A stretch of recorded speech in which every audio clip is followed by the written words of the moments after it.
Very good evening. नमस्कार मित्रांनो, स्वागत आहे आपलं राहुरी ॲग्री अकॅडमीमध्ये. तर माझं नाव डॉक्टर प्रशांत पावसे. मी प्रेझेंटली वर्किंग आहे lovely professional university assistant professor. मला 3 इयर्स टीचिंग एक्सपिरियन्स आहे. मी खूप साऱ्या फूड टेक्नॉलॉजीच्या ज्या कॉम्पिटिटिव्ह एक्झाम आहेत क्वालिफाईड केलेलं, इंटरव्ह्यूपर्यंत पोहोचलो, सगळ्या गोष्टी केलेल्या आहेत. बट आज आपण या ठिकाणी आहोत तर डिस्कस करण्यासाठी की जी तुमची एक्झाम आहे फूड सेफ्टी ऑफिसर, जी गॅझेटेड आहे की फूड सेफ्टी ऑफिसर आणि assistant food commissioner, the FDA food and drug administration through Maharashtra MPSC Maharashtra public service commission through he examination घेतली जाते. तर त्याच्यामध्ये 2 पोस्ट तुम्हाला आहेत या ठिकाणी. एक तर आहे तर food safety officer, second one आहे assistant food commissioner. Assistant food commissioner ही अ श्रेणीची एक्झाम आणि फूड सेफ्टी ऑफिसर ब श्रेणीची, दोन्ही गॅझेटेड पोस्ट आहेत. तर बेसिकली जर आपल्याला ही गोष्ट माहीत असली पाहिजे की जर आपण फूड सेफ्टी ऑफिसर होतो तर आपल्याला फूड सेफ्टी ऑफिसर म्हणजे काय? फूड सेफ्टी ऑफिसरचं काम काय बाबा? Food safety officer. जसं सेफ्टी खूप जास्त महत्त्वाची असते. आपण दैनंदिन लाईफमध्ये पण आपल्या सेफ्टी खूप जास्त महत्त्वाची. तुम्ही पब्लिक सर्व्हंट असाल, तुम्ही दैनंदिन जीवनात कुठे फिरत असाल, तर सेफ्टी कुठं फिरायला गेले, कुठं स्विमिंगला गेले, कुठं ट्रेकिंगला गेले, तर सेफ्टी महत्त्वाची. तसंच जे आपण डेली स्टफमध्ये आपल्या जीवनासाठी खातो, त्याला म्हणतो फूड. त्या फूडची सेफ्टी खूप महत्त्वाची. कारण वेगवेगळ्या रेस्टॉरंटमध्ये आज बघा सिटीजमध्ये वेगवेगळ्या रेस्टॉरंट आहेत, छोटे-छोटे मॉल आहेत, छोट्या-छोट्या ठिकाणी फूड प्रोसेसिंगचे प्लांट आहेत. फूड प्रोसेसिंग इंडस्ट्रीज आहे, स्मॉल स्केल कॉटेज इंडस्ट्रीज आहे, तर तिथं फूड प्रोसेस केलं जातं. तर ते प्रोसेस केलेलं फूड हायजेनिक आहे का? सेफ आहे का? ते कन्झम्पशनसाठी चांगलं आहे का? ॲज पर नॉर्म्स आहे का? जसं फॉर एक्झाम्पल दूध आहे. जसं जनरली म्हणलं जातं दूध, स्टँडर्डाइज मिल्क. स्टँडर्डाइज मिल्क म्हणजे काय? ज्या मिल्कमध्ये 4.5% फॅट आणि 8.5% SNF आहे, अशा दुधाला स्टँडर्डाइज मिल्क म्हणलं जातं. पण according to the milk and milk product order किंवा FSSAI नॉर्म प्रमाणे ते आहे का? असेल तर आपण त्याला म्हणतो हे सेफ आहे. पण त्याच्यामध्ये जर नसेल तेवढं, त्यात जर दुसरंच अडल्ट्रेशन असेल, त्या दुधात जर युरिया ॲड केलेला असेल, कुठं ऑइल ॲड केलेलं असेल, कुठं पावडर ॲड केलेली असेल, मिल्क पावडर, TS वाढवण्यासाठी शुगर ॲड केली, तर that is one kind of adulteration. ते एक प्रकारचं अडल्ट्रेशन आहे आणि ते मानवी जीवनासाठी हानिकारक आहे आणि ते ओव्हरकम करण्यासाठी वेगवेगळ्या जिल्ह्यामध्ये ह्या post that is food safety ऑफिसरची पोस्ट ही आपल्या स्टेट गव्हर्नमेंट असेल किंवा सेंट्रल गव्हर्नमेंट असेल यांनी इम्प्लिमेंट केलेली आहे. तर फूड सेफ्टी ऑफिसरचं बेसिक काम आहे फूडची सेफ्टी कशी वाढवता येईल, कस्टमरला किंवा कन्झ्युमरला सेफ फूड त्यांच्या हेल्थ इम्प्रुव्हमेंटला कसं पोहोचता येईल, अडल्ट्रेशन कशी थांबवता येईल. जसं की आज दूध आहे, दुधात अडल्ट्रेशन आहे. तूप आहे, तुपामध्ये वनस्पती डालडा टाकला जातो किंवा मिनरल ऑइल ॲड केलं जातं, व्हेजिटेबल ऑइल ॲड केलं जाते, बरोबर. त्याच्याबरोबर तुमचे केशर असेल तर केशरामध्ये तुमच्या मक्याचे ते पॅटल्स टाकले जातात. त्याच्यानंतर तुम्ही जर अजून तुमचे पपया आहे, पपया सीड्स यूज केला जातो कुठं, ब्लॅक पेपर म्हणजे जे काळे मिरे त्याच्यामध्ये ॲड केलं जातं. तुमच्या अ, जी भुकटी असते, पावडर असते कशाची, तिखट पावडर, त्याच्यामध्ये रेड ब्रिक पावडर, जी विटाची पावडर आहे, अशा ॲड करतात. हे वेगवेगळ्या प्रकारचं अडल्ट्रेशन होत असतं. फूड इंडस्ट्रीमध्ये पण स्पॉइल्ड मटेरियलचं प्रोसेसिंग केलं जातं. सडलेले फ्रुट्स, व्हेजिटेबलचं प्रोसेस करून त्याचा ज्यूस बनवणं, विकणं. तर ह्या पर्टिक्युलर गोष्टीला एक कंट्रोलिंग बॉडी आहे. त्याला म्हणायचं FSSAI, food safety standard authority of India. त्यांनी एक पर्टिक्युलर सेफ्टी आणि स्टँडर्ड्स मेंटेन केले आहे, की त्या फूड प्रॉडक्टला कन्झम्पशनसाठी हेल्दी, सेफ आहे म्हणून. जर त्या नॉर्म्स प्रमाणे तो प्रॉडक्ट असेल, तरच तो प्रॉडक्ट कन्झम्पशनसाठी योग्य आहे. फॉर एक्झाम्पल जर तुम्ही RTS रेडी टू ड्रिंक बिव्हरेज घेतला, तर त्याचा TSS 10, टोटल सॉल्युबल सॉलिड्स 10, त्याचं ज्यूस कंटेंट 10, त्याची शुगर कंटेंट 10% आणि त्याची ॲसिडिटी 0.3% असली पाहिजे. तर ते RTS ते कन्झम्पशनसाठी. म्हणजे FSSAI ही जी मेन बॉडी आहे, ती रेग्युलेटरी बॉडी आहे all over the India to control the food safety or unsafety or unhygienic foods. त्याच्यासाठी वेगवेगळ्या ठिकाणी डिस्ट्रिक्ट लेव्हलला food safety officers as well as assistant food commissioner असतील किंवा फूड कमिशनर असतील, ते वर्क्स करत असतात, बरोबर. आणि ते फूड सेफ्टी ऑफिसर किंवा असिस्टंट फूड कमिशनर ते फूड सेफ्टीसाठी वर्क करतात. छोट्या-छोट्या इंडस्ट्री असेल, वाईन इंडस्ट्री असेल, बिव्हरेज इंडस्ट्री असेल, फ्रुट्स व्हेजिटेबल असेल, मिल्क असेल, मीट पोल्ट्री असेल, छोटे-छोटे हॉटेल्स असतील, छोटे-छोटे रेस्टॉरंट्स असतील, छोटे-छोटे म्हणजे काही असेल, इव्हन तुमचे मोठे-मोठे होलसेल मार्केट असेल, तिथं सुद्धा हे फूड सेफ्टी ऑफिसरचा खूप इम्पॉर्टंट रोल आहे. And that is why we are dealing with this post, food safety officer. Food safety officer हे सॅम्पल कलेक्ट करू शकतात एखाद्या इंडस्ट्रीमधून, एखाद्या रेस्टॉरंटमधून. ते अनालिसिसला लॅबला पाठवू शकतात. 4 इंडियामध्ये सेंट्रल लॅबोरेटरीज आहेत. पुणे, म्हैसूर, गाझियाबाद, कोलकाता. आता चेन्नईला पण एक होते. 5 होतात टोटल. तर सेंट्रल फूड लॅबोरेटरीज आहेत. तिथून अनालिसिस करून रिपोर्ट्स येतात. मग ते गॅजेट, त्या पेनल्टीज, ह्या सगळ्या गोष्टी फूड सेफ्टी ऑफिसरला खूप जास्त पॉवर्स असतात. त्या थ्रू ते कंट्रोलिंग करून जे तुमचं काय असेल फूडचं कंटामिनेशन ह्या त्या सगळ्या गोष्टी अवॉइड करून पब्लिकला किंवा लोकांना special safe kind of food should be reaches up to the customer. It is the ultimate goal of food safety authority or food safety officer, and that is to be controlled or regulated by the FSSAI, Food Safety Standard Authority of India, 2006. That is came in effect of 23rd August and 2011. Okay, तर ही एक basic thing आहे, त्याच्यासाठी ही post आहे. तर आपण याबद्दल आज detail discussion करणार आहोत. ओके, की तुम्हाला पेपर कसा टॅकल करायचा, तुम्हाला लिहायचं कसं, मेन्स एक्झाम क्रॅक कशी करायची, ते खूप जास्त महत्वाचं आहे बाकीच्या गोष्टीसाठी ऍज कम्पेअर्ड. तर बेसिकली मी काय अचिव्हमेंट्स केले, मी काय केलं, मी ARS मी हे केलं, मी ARS 4 रँक आणली, मी इंटरव्ह्यू दिला, मी नेट क्रॅक दिली, याचं आणि तुम्हाला काही मॅटर करत आहे. तुम्हाला how I will be beneficial to all of you, that is very important, right. तर त्यासाठी तुम्हाला बेसिक थिंग्स, फूड टेक्नॉलॉजीच्या बेसिक थिंग्स पासून कसं अपग्रेड करता येईल, ह्या ज्या आपल्या 1 महिना 2 महिने 3 महिने जे काही टाइम पिरियड आहे त्यामध्ये तुम्हाला कसं अपग्रेड करता येईल, तुम्हाला बेसिक जर एकदा समजलं की काय आहे कॉन्सेप्ट, तर त्यामुळे तुम्ही व्यवस्थित मेन्स मध्ये व्यवस्थित प्रकारे लिहू शकता. तर बेसिक थिंग आहे की आता ऑब्जेक्टिव्ह पेपर असतात तर इझिली जर अभ्यास केलेला असेल तर ऑब्जेक्टिव्ह टाईप इझिली टिक करता येतं. बट इथं मेन्स आहे, तर मेन्सचे 2 पेपर आहेत, पेपर 1 पेपर 2, 200 मार्काचा एक, 200 मार्काचा दुसरा. तर तो 200 मार्काचा पेपर विदिन 3 आवर्स कसा सॉल्व्ह करायचा, कसा कव्हर करायचा, त्याचे सगळे टॅक्टिक्स काय, त्याचे स्किल काय, हे सगळ्या गोष्टी महत्वाच्या आहेत. सो बेसिक आपण सिलेबस तर बघूच, पण मला एक गोष्ट सांगावी वाटते की मी जी गोष्ट म्हणजे हे बघा, आता महाराष्ट्र आयोगाने ह्याच वर्षी फूड सेफ्टी ऑफिसरची जी एक्झाम आहे मेन्सची, ती रिटर्न मध्ये ठेवली. तर आतापर्यंत ही ऑब्जेक्टिव्ह होती. तर ऍज कम्पेअर्ड अशी फूड टेक्नॉलॉजीची एक्झाम फक्त ARS बोर्ड घेतं. आता ARS काय मी तुम्हाला सांगतो. ARS it is a agriculture research service, जी UPSC प्रमाणे जी सेंट्रल गव्हर्नमेंटच्या ठिकाणी घेतली जाते. तर प्रत्येक क्षेत्रातील स्पेशालिस्ट ऍग्रिकल्चर, जसे की ऍग्रिकल्चर, हॉर्टिकल्चर असेल, ॲग्रोनॉमी असेल, फूड टेक्नॉलॉजी असेल, त्यातून स्पेशलाइज्ड कॅन्डिडेटला ती एक्झाम असते. प्रिलियम्स असते त्याची मेन्स एक्झाम असते आणि त्याचा इंटरव्ह्यू असतो. तर अशा प्रकारे एक्झाम असते. तर तेव्हा त्याची मी जेव्हा मेन्स दिली होती त्याच्याबद्दल मला थोडासा एक्सपिरियन्स शॉर्ट मध्ये शेअर करतो मी. ती एक्झाम होती 240 मार्क्सची. किती?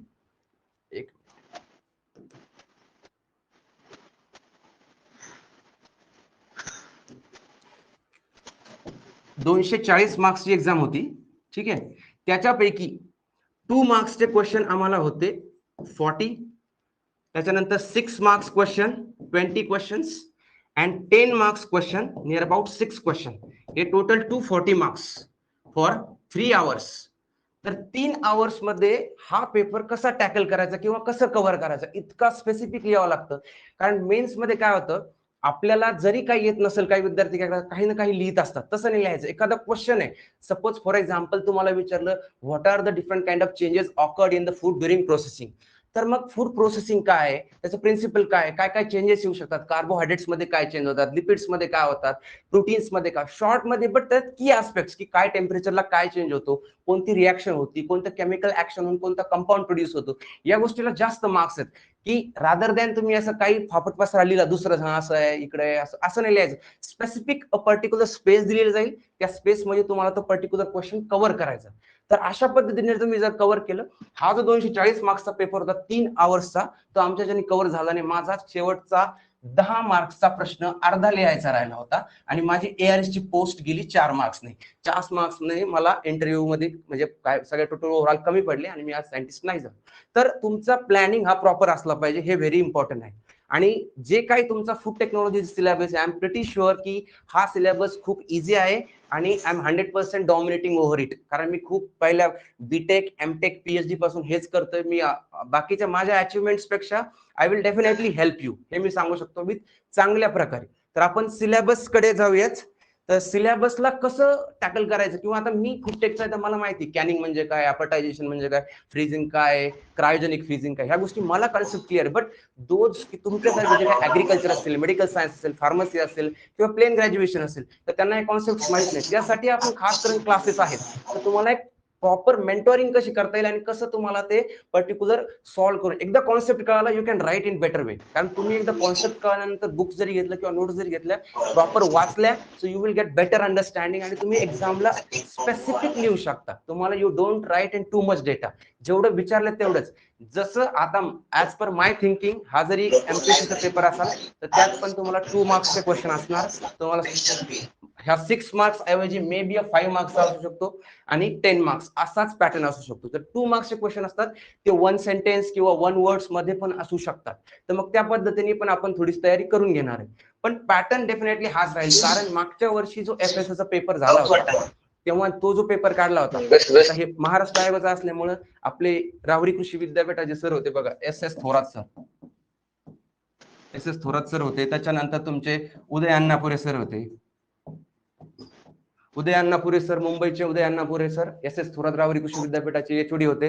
त्यानंतर आता UD चव्हाण सर आहेत. त्याच्यानंतर परभणी कृषी विद्यापीठाचे तुमचे डॉक्टर AR सावते सर असतील, PN सत्वदर सर असतील किंवा RB क्षीरसागर सर असतील.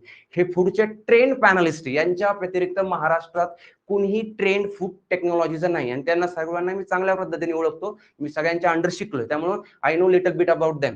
तर तेच पेपर सेट करत असतात. जरी हा मेन्सचा असेल तर ह्या परीक्षेसाठी तुम्हाला सगळ्यात जास्त फायदा एका गोष्टीचा होईल, तो म्हणजे MCARच्या UGच्या सेमिस्टर एंडच्या क्वेश्चन पेपर्स. ज्या बीटेक फूड टेक्नॉलॉजीच्या सेमिस्टर एंडच्या क्वेश्चन पेपर्स असतील, जसं कोर्स आहे सपोज सिरियल टेक्नॉलॉजीचा सेमिस्टर एंडचा काय पेपर आहे, तो पेपर क्वेश्चन पेपर वेगवेगळे 5-6 क्वेश्चन पेपर काढले आपण आणि तुमच्या सिरियल टेक्नॉलॉजीतला काय पार्ट आहे, मग त्याच्यावर पण तसा 6 मार्काचा 10 मार्काचा किंवा 2 मार्काचा प्रश्न विचारला जाऊ शकतो. म्हणजे त्या क्वेश्चन पेपरचं तुम्ही जर प्रॉपर स्क्रुटिनी केली तर it will definitely benefit to you. Okay, तर ते पण खूप जास्त महत्वाचं आहे. तर त्या गोष्टी खूप, जे सेटर आहेत पेपर सेटर त्याचा तुम्ही विचार करू नका, बट हे जे लोक मी सांगितले ते खूप जास्त एक्सपर्ट आहेत, त्याच्या पलीकडे कुणी नाही. पण याचा अर्थ असा नाही की पेपर आम्हाला माहित असेल किंवा कोणाला माहित असेल असं काही नसतं. बट आय जस्ट की मी तुम्हाला सांगितलं की प्रोबॅबिलिटी हे लोक असतात, हे करतात. फक्त तुमचा जो अप्रोच आहे स्टडीचा, तो तुमच्या क्वेश्चन पेपर्स प्रिव्हियस इयरच्या मी त्या सगळ्या तुम्हाला अवेलेबल करून देईन. 2010च्या 2000 पासूनच्या बॅचच्या आतापर्यंतच्या UGच्या सेमिस्टर एंडच्या क्वेश्चन पेपर्स आम्ही सगळं अनालिसिस करूनच त्याच्यानुसार तुम्हाला क्वेश्चन पेपर त्या टेस्टसाठी या सगळ्या गोष्टीचं प्रॉपर अनालिसिस आपण करणार. तर ही गोष्ट एक बेसिक थिंग आहे. ओके, याबद्दल कोणाला काही डाऊट्स आहेत का, की बाबा कसं आहे मी पेपर कसं लिहायचा किंवा टॉपिक काय, त्याबद्दल आपण लेट मी डिस्कस, त्याचा काही इश्यू नाही. आतापर्यंत काही टायनी डाऊट्स असेल, any problem you can say, no problem. Yes please response.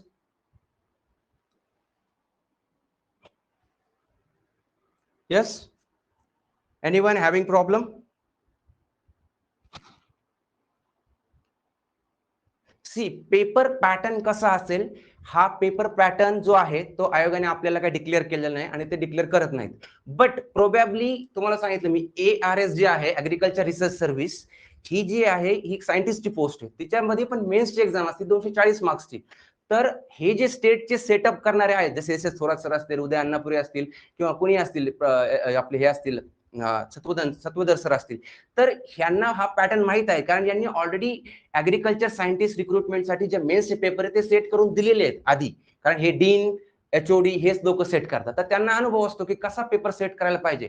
आता तुमचा पेपर 200 मार्काचा आहे, तर 200 मार्कासाठी एक 2 मार्क्सचे काही क्वेश्चन, 5 मार्क्सचे काही क्वेश्चन, नंतर 10 मार्क्सचे काही क्वेश्चन, असा एक पॅटर्न वाईज तयार करतील. Probably according to my thinking 2, 5 आणि 10 असाच पॅटर्न असेल. 2 मार्क्सचे क्वेश्चन, नंतर 5 मार्क्सचे क्वेश्चन आणि 10 मार्क्सचे क्वेश्चन, असा पॅटर्न असू शकतो.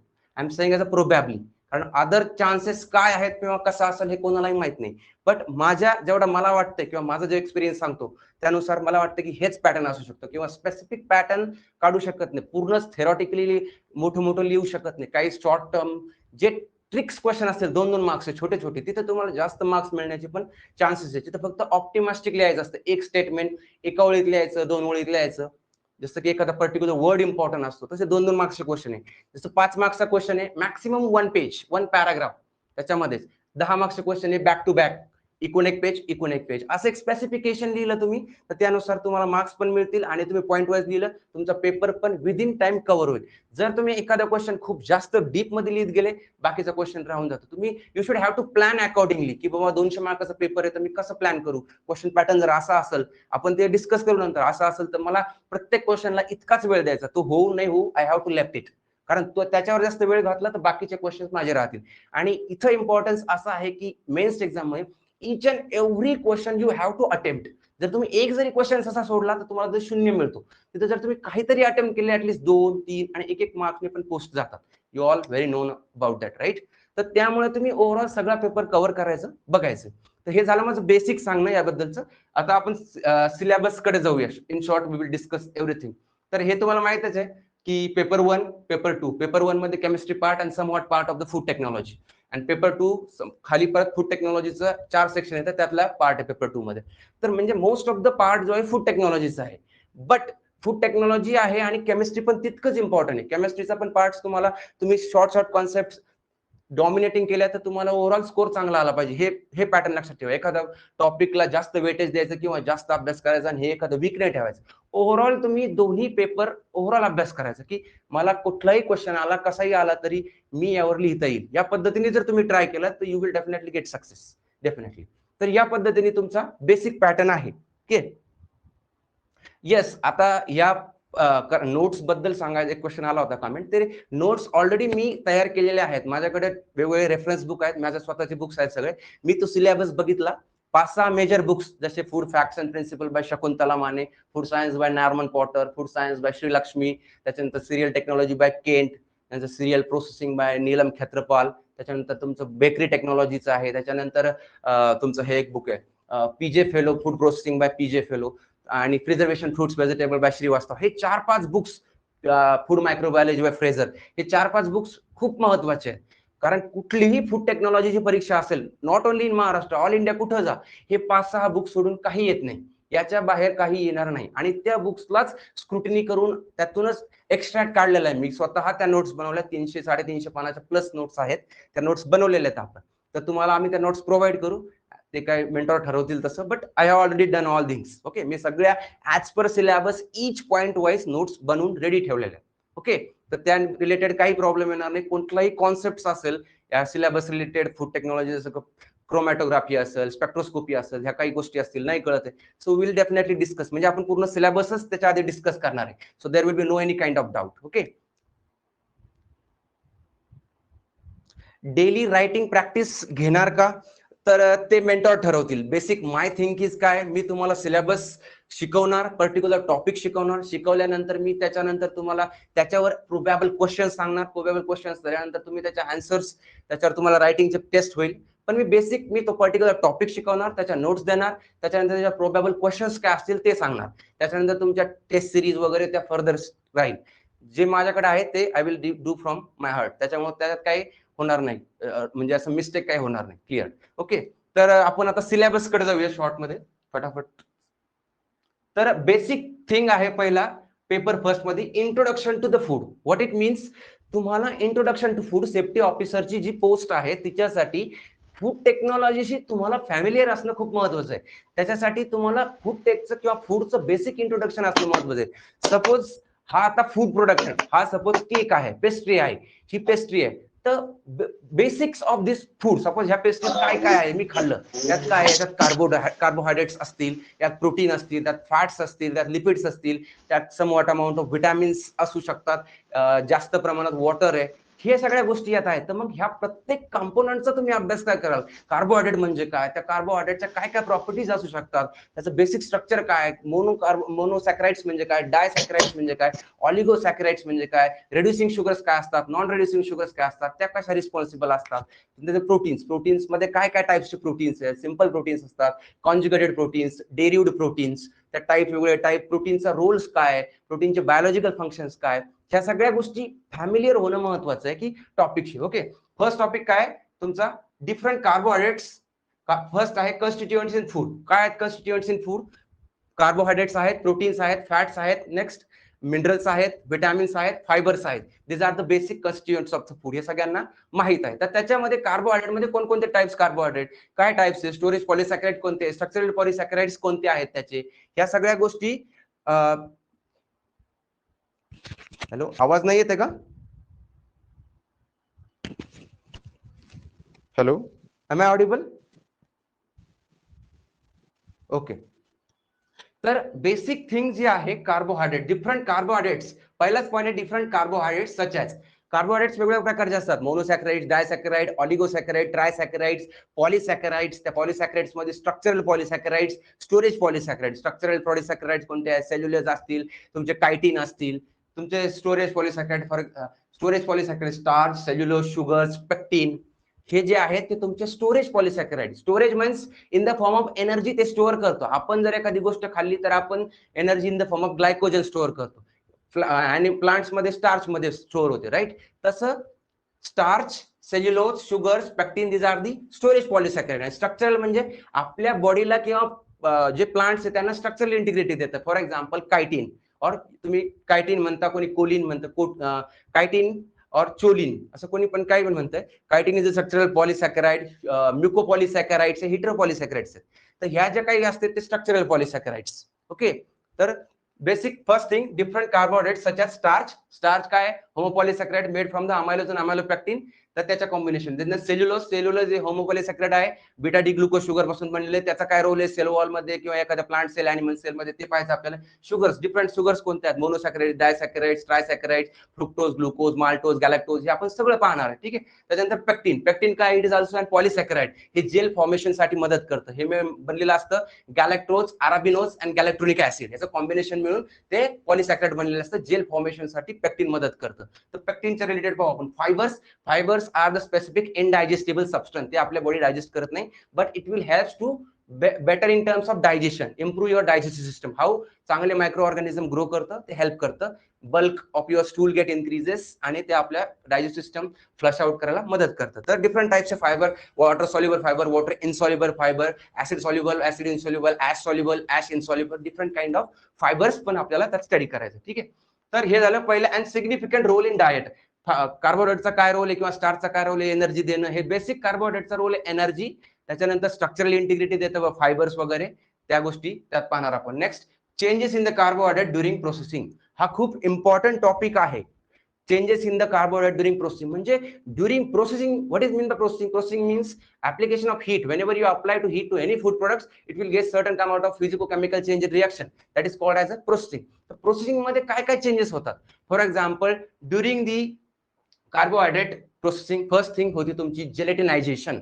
जेलेटिनायझेशन मीन्स, ते तुम्हाला मी नंतर सांगा. जेलेटिनायझेशन जे स्टार्च असतं त्याला हिटिंग केलं विथ वॉटर, एक स्टेज येते की ते ब्रेकडाऊन होतं आणि जेल फॉर्मेशन होतं. Gelatinisation of starch, very important. Retrogradation of the starch, solubilise जे स्टार्च असतात ते कमी सॉल्युबलाइज होऊन जातात. अमायलोज आणि अमायलोपेक्टिन जे क्रिस्टलाइन स्ट्रक्चर होतं ते रिक्रिस्टलाइन व्हायला लागतं, ते सॉल्युबलायझेशन कमी होतं, तर ते रिट्रॉगडेशन. देन कॅरमलायझेशन. कॅरमलायझेशन काय? ब्राउनिंग होतं बघा. शुगर्स जी असते तुमची शुगर, जशी ग्लुकोज शुगर आहे, glucose is a reducing simplest sugar. ती शुगर जेव्हा हीट करतो आपण, when you heat it at 160 degree Celsius temperature, that is a caramelisation temperature for glucose. तर ती ब्राउनिंग रिएक्शन करते. Caramelisation best happen at 200 degree Celsius, 200 degree सेल्सियसला caramelisation best happen होतं. म्हणजे ते एक प्रकारच्या रिएक्शन्स होऊ शकतात. कोणत्या कोणत्या सांगितल्या? कार्बोहायड्रेट्स मध्ये जिलेटिनायझेशन होतं, रिट्रॉगडेशन होतं, कॅरमलायझेशन होतं, Maillard reaction, sugar amino acid reaction होऊ शकते, त्यातून Maillard reaction. So several kind of reactions during processing of carbohydrate होतं. तसंच interaction of carbohydrate with other food constituent. कार्बोहायड्रेटचा अदर फूड कॉन्स्टिट्युएंटचे काय इंटरॅक्शन? जसं प्रोटीन स्पेअरिंग होतं, कार्बोहायड्रेट प्रोटीन सोबत काय रिएक्शन होती, कार्बोहायड्रेटची फॅट सोबत काय रिएक्शन होती. किंवा कधी कधी बघा, फॅट जर आपण जास्त कन्झम्पशन केलं तरी पण म्हणजे एक्सेसिव्ह कन्झम्पशन ऑफ कार्बोहायड्रेटमुळे पण आपली फॅटीनेस वाढतं, बरोबर? की कारण excessive carbohydrate store in body in the form of fats. So त्या इंटरॅक्शन आपल्याला डिटेल्स मध्ये पाहायच्यात. त्याच्यानंतर कॉन्स्टिट्युएंट्स अँड देअर ऍप्लिकेशन्स. हे जे interaction of carbohydrates with other foods constituent their application, त्याचे काय ऍप्लिकेशन्स आहेत? जसं प्रोटीन प्लस कार्बोहायड्रेट लिपोपॉलिसॅकराइड्स तयार होतात, किंवा काही फॅट मिमेटिक्स आहेत. त्या काही कॉन्सेप्ट फूडच्या रिलेटेड. फॅट मिमेटिक्स मीन्स असे सबस्टन्स की ते हाय टेम्परेचरला पण फ्राईंग टेम्परेचरला चांगल्या प्रकारे राहतात. ते कार्बोहायड्रेट प्लस प्रोटीनचं कॉम्बिनेशन बनलेले असतात. तर fat mimetics having good kind of temperature stability, त्या ठिकाणी ते ऍप्लिकेशन आहे. तर बेसिक फर्स्ट युनिट मध्ये कार्बोहायड्रेट्स, त्याची basic types of carbohydrate, classification, changes during processing, खूप महत्वाचं, याच्यावर क्वेश्चन येऊ शकतो डेफिनेटली. आणि त्याच्यानंतर हे basic special application of carbohydrates. कार्बोहायड्रेटचे काय ऍप्लिकेशन? कार्बोहायड्रेट्स पासून जेल तयार होतं. कारण जसं तुम्ही गहू आहे, फॉर एक्झाम्पल गहू पाण्यात भिजवले, आपल्या घरी कुरड्या वगैरे करतात, कुरड्या करताना आपण हिटिंग करतो त्या गव्हाच्या चिकाला, तर त्याचे जेल फॉर्मेशन होतं. ते जेल स्टेज आहे. ते जेल, इमल्शन, फोम, हे ऍप्लिकेशन. जिलेटिनायझेशन म्हणजे तेच, जे कुरडईमधून जेल तयार होतो त्याला जिलेटिनायझेशन स्टेज म्हणतात. ओके, तर ह्या बेसिक थिंग आहेत याच्यामध्ये. फर्स्ट ऍप्लिकेशन मध्ये. नंतर इमल्शन. इमल्शन म्हणजे काय? Mixing of to immiscible liquid, जे दोन वेगवेगळे कंपाऊंडला मिक्स करा, जसं पाणी आणि ऑइल आहे, मिक्सअप करायला बघतो, ते मिक्स होत नाही, पण आपण इमल्सिफायर वापरतो. फॉर एक्झाम्पल लेसिथिन वापरू शकतो, त्याच्यानंतर ग्लिसरॉल्डिहाइड वापरू शकतो, तर ते स्टॅबिलाइज करू शकतात ते emulsion. So that is emulsifier. ते आपल्याला नंतर बघायचं. नेक्स्ट याच्यामध्ये आहे protein. What is protein? Protein म्हणजे काय? प्रोटीन एक असा आहे की ज्या पर्टिक्युलर कंपाऊंड मध्ये मिनिमम 100 अमिनो ऍसिड्स असतील त्यालाच प्रोटीन म्हणू शकतो. 100 पेक्षा कमी असेल तर that is not consider as a protein. तर प्रोटीन म्हणजे काय? प्रोटीनचे क्लासिफिकेशन. सिंपल प्रोटीन्स काय असतात? जे हायड्रोलिसिसमुळे फक्त आपल्याला अमिनो ऍसिड्स देतात. कॉम्प्लेक्स कंपाऊंड प्रोटीन्स काय आहेत? जे हायड्रोलिसिसमुळे amino acids plus non protein moiety देतात. For example phospholipids, phosphorus plus lipids, glycolipids, glycogen plus lipids, that is combination. म्हणजे एकापेक्षा जास्त प्रोटीन फक्त अमिनो ऍसिड देतात. पण जे कॉन्जुगेटेड किंवा डेरिव्हेड प्रोटीन असतात, they are a breakdown product of your simple and conjugated proteins. तर ते वेगवेगळे प्रकारचे कॉम्बिनेशन मध्ये simple protein, conjugated and derived proteins आपण ते पाहणार. त्याच्यानंतर बायोलॉजिकल फंक्शन्स. काय प्रोटीनचे function? Protein itself act as a what? Defence mechanism, antibody. Proteins जे अँटीबॉडीज असतात, आपल्या बॉडीमध्ये एखादा फॉरेन पार्टिकल आला तर आपली बॉडी त्याला रिस्पॉन्स करते. Y? It is shows as a protein hormones, जे काय असतात antibodies, they are protein in nature. तर ते टॅकल करतात. तिथं बायोलॉजिकली आपल्या बॉडीत काय रोल आहे? त्याच्यानंतर आपल्या बॉडीमध्ये बॉडी बिल्डिंगचा रोल आहे, repairing the tissues, breakdown, wound healing, या सगळ्या कामामध्ये प्रोटीन्सचा व्हेरी इम्पॉर्टंट रोल आहे. सो बायोलॉजिकली तुमचं डीएनएचं स्ट्रक्चर जे आहे, डीएनए रिप्लिकेशन असेल किंवा सेमी कन्झर्वेटिव्ह मॉडेल असेल किंवा जेनेटिकल रिकॉम्बिनंट डीएनए टेक्नॉलॉजी असेल, तर त्यामध्ये proteins are playing very important role. तर त्यामध्ये आपण प्रोटीन मध्ये पण तेच classification, simple, conjugated and derived. त्याच्यानंतर प्रोटीन मध्ये काय चेंजेस होतात ते पण पाहायचं आपल्याला. प्रोटीन्सच्या प्रॉपर्टीज. तर प्रॉपर्टीज मध्ये प्रोटीनच्या काय काय? ऍसिड बरोबर ट्रीटमेंट केल्यावर काय होतं? अल्कली बरोबर काय होतं? पीएच वर काय होतं? हीट स्टॅबिलिटी काय होतं? With addition of certain amount of mineral, suppose calcium ions, काही पण ऍड केल्यानंतर काय काय चेंजेस होतात. त्याच्यानंतर म्युटा रोटेशन, या वेगवेगळ्या कॉन्सेप्ट आपल्याला त्याच्यामध्ये पाहिजेत की प्रोटीनच्या फिजिकल प्रॉपर्टीज काय. जसे प्रोटीनच्या फिजिकल प्रॉपर्टीज असतील, मेल्टिंग पॉईंट, ह्या सगळ्या केमिकल फिजिकल प्रॉपर्टीज आपल्याला प्रोटीन्सच्या डिटेल माहिती. त्याच्यानंतर हा खूप इम्पॉर्टंट टॉपिक आहे, डिनॅचरेशन ऑफ प्रोटीन. डिनॅचरेशन अँड कोॲग्युलेशन हे दोन खूप महत्त्वाचे कॉन्सेप्ट आहे. त्याच्यावर 100% प्रश्न येणार. डिनॅचरेशन मीन्स काय? Native structure of your protein will get breakdown. Native, जे सपोज एखादं क्वाटर्नरी स्ट्रक्चर ऑफ प्रोटीन आहे, त्याला हिट केलं, त्याचं ते क्वाटर्नरी टर्शरी झालं, टर्शरीचं सेकंडरी झालं, सेकंडरीचं प्रायमरी झालं. बट प्रायमरी स्ट्रक्चर कधीही ब्रेक होत नाही. आणि प्रोटीन डिनॅचरेशन मध्ये पेप्टाइड बॉन्ड ब्रेक होत नाहीत, हे पण लक्षात ठेवा. डिनॅचरेशन ही इरिव्हर्सिबल रिॲक्शन आहे. Denaturation is irreversible, while the your coagulation reversible kind of reaction. coagulation मध्ये शॉर्टली पहिले coagulation होतं, मग डिनॅचरेशन होतं. तर denaturation, native structure of protein will get breakdown. त्याच्यामुळे डायसल्फाइड बॉन्ड, हायड्रोजन बॉन्ड हे ब्रेक होत असतात. तर डिनॅचरेशन काही ठिकाणी डिझायरेबल आहे, काही प्लेसेसला it will shows as a detrimental effect. So we cannot say it is always beneficial or always bad. So on the situation where you are intended use, so on the basis of that आपण सांगू शकतो की डिनॅचरेशन, coagulation हे आपण detail पाहणार. Coagulation म्हणजे काय, डिनॅचरेशन याचं कंपॅरेटिव्ह डिस्कशन, कारण कंपॅरेटिव्ह पण विचारू शकतात, तर आपण ते सगळं डिटेलमध्ये पाहणार. जिलेशन, प्रोटीनचं जेल फॉर्मेशन कसं होतं, प्रोटीनला हिट केलं कसं जेल फॉर्मेशन होतं ते पाहणार. डव फॉर्मेशन, फॉर एक्झाम्पल तुमचं डव आहे, वीट आहे, गहू आहे, गव्हाचं तुम्ही कणिक मळली तर त्या कणिकेला इलॅस्टिक नेचर येतं बघा, असं इलॅस्टिक का? Because wheat consist of one protein that is called as gluten. Gluten is made up of gliadin plus glutenin. हे ग्लायडिन आणि ग्लुटेनिन नावाचे दोन प्रोटीन बनले आहेत, त्याच्यापासून ग्लुटेन बनलेले आहे. आणि ग्लुटेन हे इलॅस्टिसिटी आणि एक्सटेन्शन दोन्ही देतं. ग्लायडिन घेतं एक्सटेन्शन, ग्लुटेनिन घेतं इलॅस्टिसिटी. हे दोन फंक्शन वेगवेगळे आहेत. तर ग्लुटेन डव साठी, डव फॉर्मेशन साठी फोमिंग प्रॉपर्टीज. जसं तुम्ही एग आहे, एगला फोडला, अंड फोडला, त्यातला एक व्हाईट पार्ट काढला, त्याला फोमरने हे केलं, त्याचा फोम तयार होतो. Because protein itself has ability to form the foam. कारण प्रोटीन फोम फॉर्मेशन ॲबिलिटी असतं, कारण त्याच्यामध्ये त्या प्रकारचे लेसिथिन आहे, अदर कंपाऊंड्स आहेत, तर ते फोम फॉर्मेशन करू शकतात. ओके. त्याच्यानंतर काय तुमचं proteins, effect of processing on protein. प्रोटीनवर पण इफेक्ट, तुम्हाला 10 मार्काचा असा पण प्रश्न येऊ शकतो, explain in detail different kind of processing effect on protein, carbohydrates and fats. तिघांवर 10 मार्क्ससाठी. तर प्रोटीनवर काय काय चेंजेस होतात. प्रोटीनवर फर्स्ट चेंज होतं, कोॲग्युलेशन ऑफ प्रोटीन होऊ शकतं हीट केल्यावर. त्याच्यानंतर डिनॅचरेशन ऑफ प्रोटीन्स पण होऊ शकतं. त्याच्यानंतर तुमचं त्याच्यात डायसल्फाइड बॉन्ड, हायड्रोजन बॉन्ड्स वगैरे ब्रेकिंग होऊ शकतं.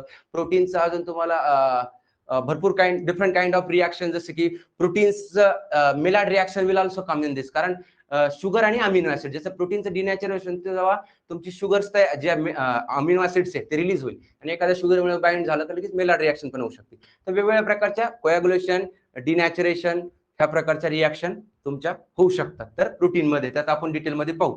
त्याच्यानंतर अमिनो ऍसिड क्लासिफिकेशन. अमिनो ऍसिडचं काय क्लासिफिकेशन आहे? Essential amino acid, non essential amino acids और सेमी इसेन्शियल. इसेन्शियल म्हणजे काय? जे आपल्या बॉडीला व्हेरी इसेन्शियल आहे. 9 are the essential amino acids. 9 lysine, leucine, isoleucine, valine, tryptophan, methionine, आयनिन. लाइकवाइज 9 इसेन्शियल अमिनो ऍसिड आहेत आणि रिमेनिंग आर नॉन इसेन्शियल. काही semi essential, arginine, histidine comes in a semi essential. आणि नॉन इसेन्शियल जे आपल्या बॉडीला म्हणजे they are not necessary, they are our body itself can synthesis. आपली बॉडी स्वतःच ते तयार करू शकतात. ते नॉन इसेन्शियल. आणि इसेन्शियल आपल्या बॉडीला गरजेचे आहे पण आपली बॉडी तयार करू शकत नाही. From outside of the food आपल्याला ते घ्यावं लागतात. ओके, तर ते क्लासिफिकेशन आपण पाहू. प्रॉपर्टीज ऑफ अमिनो ऍसिड्स पाहू. अमिनो ऍसिडच्या प्रॉपर्टी काय, अँफोटेरिक इन नेचर आहे का, सॉल्युबिलिटी काय आहे, त्याचं झुटॅरियन आयर काय कॉन्सेप्ट आहे ते पाहू. Peptides. What is peptides? Peptides म्हणजे काय की at least 70, 60, 50 amino acids comes together, त्याला आपण म्हणतो पेप्टाइड्स. आणि अमिनो ऍसिड्स मोर दॅन 100 और मिनिमम 100 त्याला आपण म्हणतो protein. So protein will get breakdown, then तुम्हाला पेप्टाइड्स मिळू शकतात. पेप्टाइड पॉलीपेप्टाइड्स मिळतात. त्या पॉलीपेप्टाइड फर्दर ब्रेक होतात, पेप्टाइड्स मिळतात. पेप्टाइड ब्रेक होतात, तुम्हाला अमिनो ऍसिडचा सिक्वेन्स मिळतो. असं आहे. Multiple peptides comes together, polypeptides आणि polypeptide come together form a protein. Okay, हे अशा प्रकारे काम चालतं याचं. तर हे आपण पाहणार आहोत. नंतर नेक्स्ट आहे फॅट्स. फॅट्सचं पण सेम क्लासिफिकेशन. काय फॅट्सचं classification? Simple lipids, compound lipids. Simple मध्ये काय येतं? ऑइल्स येतात, फॅट्स येतात, वॅक्सेस येतात.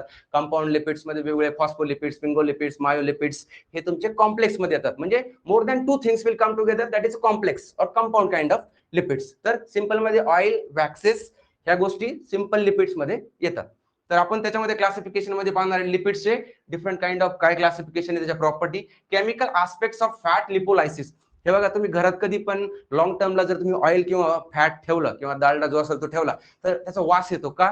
त्याच्या रॅन्सिडिटी होते. रॅन्सिडिटी म्हणजे काय? ऑफ फ्लेवर डेव्हलपमेंट स्टार्ट होतो because lipolysis action. Lipolysis means, lipo means lipids, lysis mean breakdown. Lipids automatic breakdown, atmospheric oxygen त्याच्या कॉन्टॅक्ट मध्ये आल्यामुळे ते ऑक्सिडेशन होऊन लिपिडचं लायसिस किंवा ब्रेकडाऊन होतं आणि त्याचा ऑफ फ्लेवर येतो. Next auto oxidation. Auto oxidation means self oxidation. ते फॅट्स स्वतःचं ऑक्सिडेशन होतं विथ स्टोरेज पिरियड, कारण सर्टन कंडिशन मेंटेन नाही झाल्यामुळे. त्याच्यानंतर thermal decomposition. Thermal decomposition means जेव्हा आपण सपोज एखाद्या हॉटेलमध्ये एखादे वडापाव आहे किंवा काय कंटिन्युअस तेच ऑइल वापरतो, तेच ऑइल वापरल्यामुळे ते ऑइल काळं होतं, त्याचा स्मोक पॉईंट कमी होतो. राईट, त्याचा स्मोक पॉईंट कमी होतो, त्याचे फ्री फॅटी ऍसिड्स वाढतात, त्याची व्हिस्कोसिटी वाढते. तर तसं ऑइल खूप घातक आहे शरीराला, पण आपण सर्व ते खातोच, बरोबर. तर त्या थर्मल डिकम्पोजिशन पायरोलिसिस मध्ये काय काय ब्रेकडाऊन होतं, फॅट्सचे कोणते बॉन्ड ब्रेक होतात, काय ती केमिस्ट्री आपण डिटेल पाहणार. नाही, केमिस्ट्री ऑफ फ्राईंग. आता फ्राईंग वेगवेगळ्या प्रकारचे असतात. Deep fat frying, shallow fat frying. तर फ्राईंगमुळे कोणकोणते कंपाऊंड तयार होतात, जसं की अक्रिलामाइड नावाचे कंपाऊंड तयार होतात. जसं फ्राय करतो एखादा प्रोडक्ट, तर एखादा प्रोडक्ट जास्त जळलेला असेल किंवा जास्त ब्राऊन असेल, तिथं अक्रिलामाइड नावाचं कंपाऊंड तयार होतं. ते कंपाऊंड आस्पार्जिन नावाच्या अमिनो ऍसिड्स एका शुगर बरोबर रिएक्ट झाल्यामुळे ते अक्रिलामाइड कंपाऊंड तयार होतं आणि ते टॉक्सिक आहे. लॉंग टर्म कन्झम्पशन जर सेम झालं, कार्सिनोजेनिक इफेक्ट पण होतात. तर आपल्याला केमिस्ट्री ऑफ फ्राईंग पण पाहायचं. Yes, anyone having in doubt with this? आपण शॉर्टली पाहतो एक बेसिक ओव्हरव्ह्यू, जेव्हा तुमचा स्टार्ट होईल इन डेप्थ, कारण टाइम पण नाही, ऑलरेडी सरांनी अर्धा तास घेतला आणि माझं पण स्टार्टिंगला थोडी मिस्टेक झाली. So yes, shall we go ahead?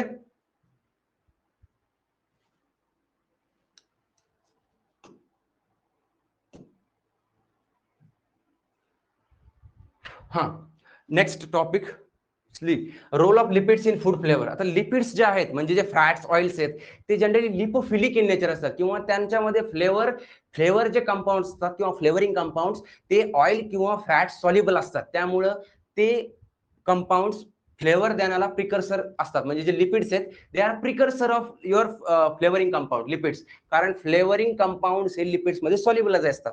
त्यामुळे जेव्हा आपण लेमन बघा, लेमन ग्रास, लिंब असेल किंवा लेमन ग्रास, आपल्या त्याला काय म्हणतो, आपला गवती चहा, तर त्याला जर एक्स्ट्रॅक्शन केलं तर त्यातून एकदम स्मेल देणारं कंपाऊंड निघतं. त्याच्या ऑइलमध्ये ते फ्लेवरिंग कंपाऊंड आहे, कारण ते कंपाऊंड फक्त ऑइलमध्ये, लिमोनिन नावाचं कंपाऊंड त्याच्यामध्ये सॉल्युबल आहे. म्हणून role of lipids in food flavour, फ्लेवरला रिटेन करायला, फ्लेवरला सोडण्यासाठी याचा काय रोल आहे? What is the role of your lipids? So that we have to discuss. Measurement of lipid oxidation. आता एखाद्या प्रोडक्टचा किंवा एखादा प्रोडक्ट बनवलेला आहे, समजा तुम्ही घरी दिवाळीच्या करंज्या बनवलेल्या आहेत, त्याचा ठेवल्या बऱ्याच दिवस, त्याचा वास येऊ लागला, तर त्याच्यात रॅन्सिडिटी झाली आपल्याला कळतं. मग ते मेजरमेंट कसं करायचं, किती रॅन्सिडिटी आहे. तर वेगवेगळ्या टेस्ट असतात. त्याच्यात फर्स्ट टेस्ट तुमची बघा पेरॉक्साईड टेस्ट. पेरॉक्साईड टेस्ट म्हणजे त्याच्यामध्ये तुम्हाला हायड्रोजन पेरॉक्साईड आणि आयोडीन आपण यूज करणार. त्या टेस्टनी आपण पेरॉक्साईड टेस्टनी मेजर करणार milligram of KOH required to oxidise the 1 gram of sample. ते आपल्याला gives the peroxide value.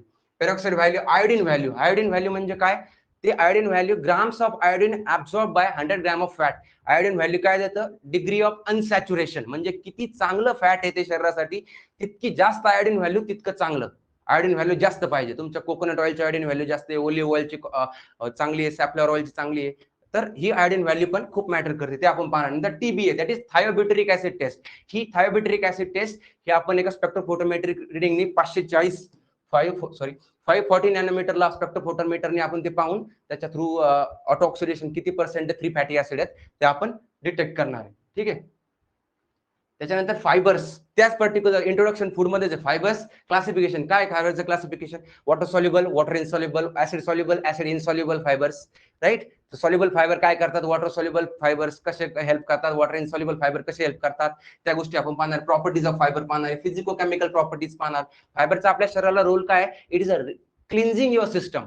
It will not digest, ते डायजेस्ट होत नाही. It act as a prebiotic.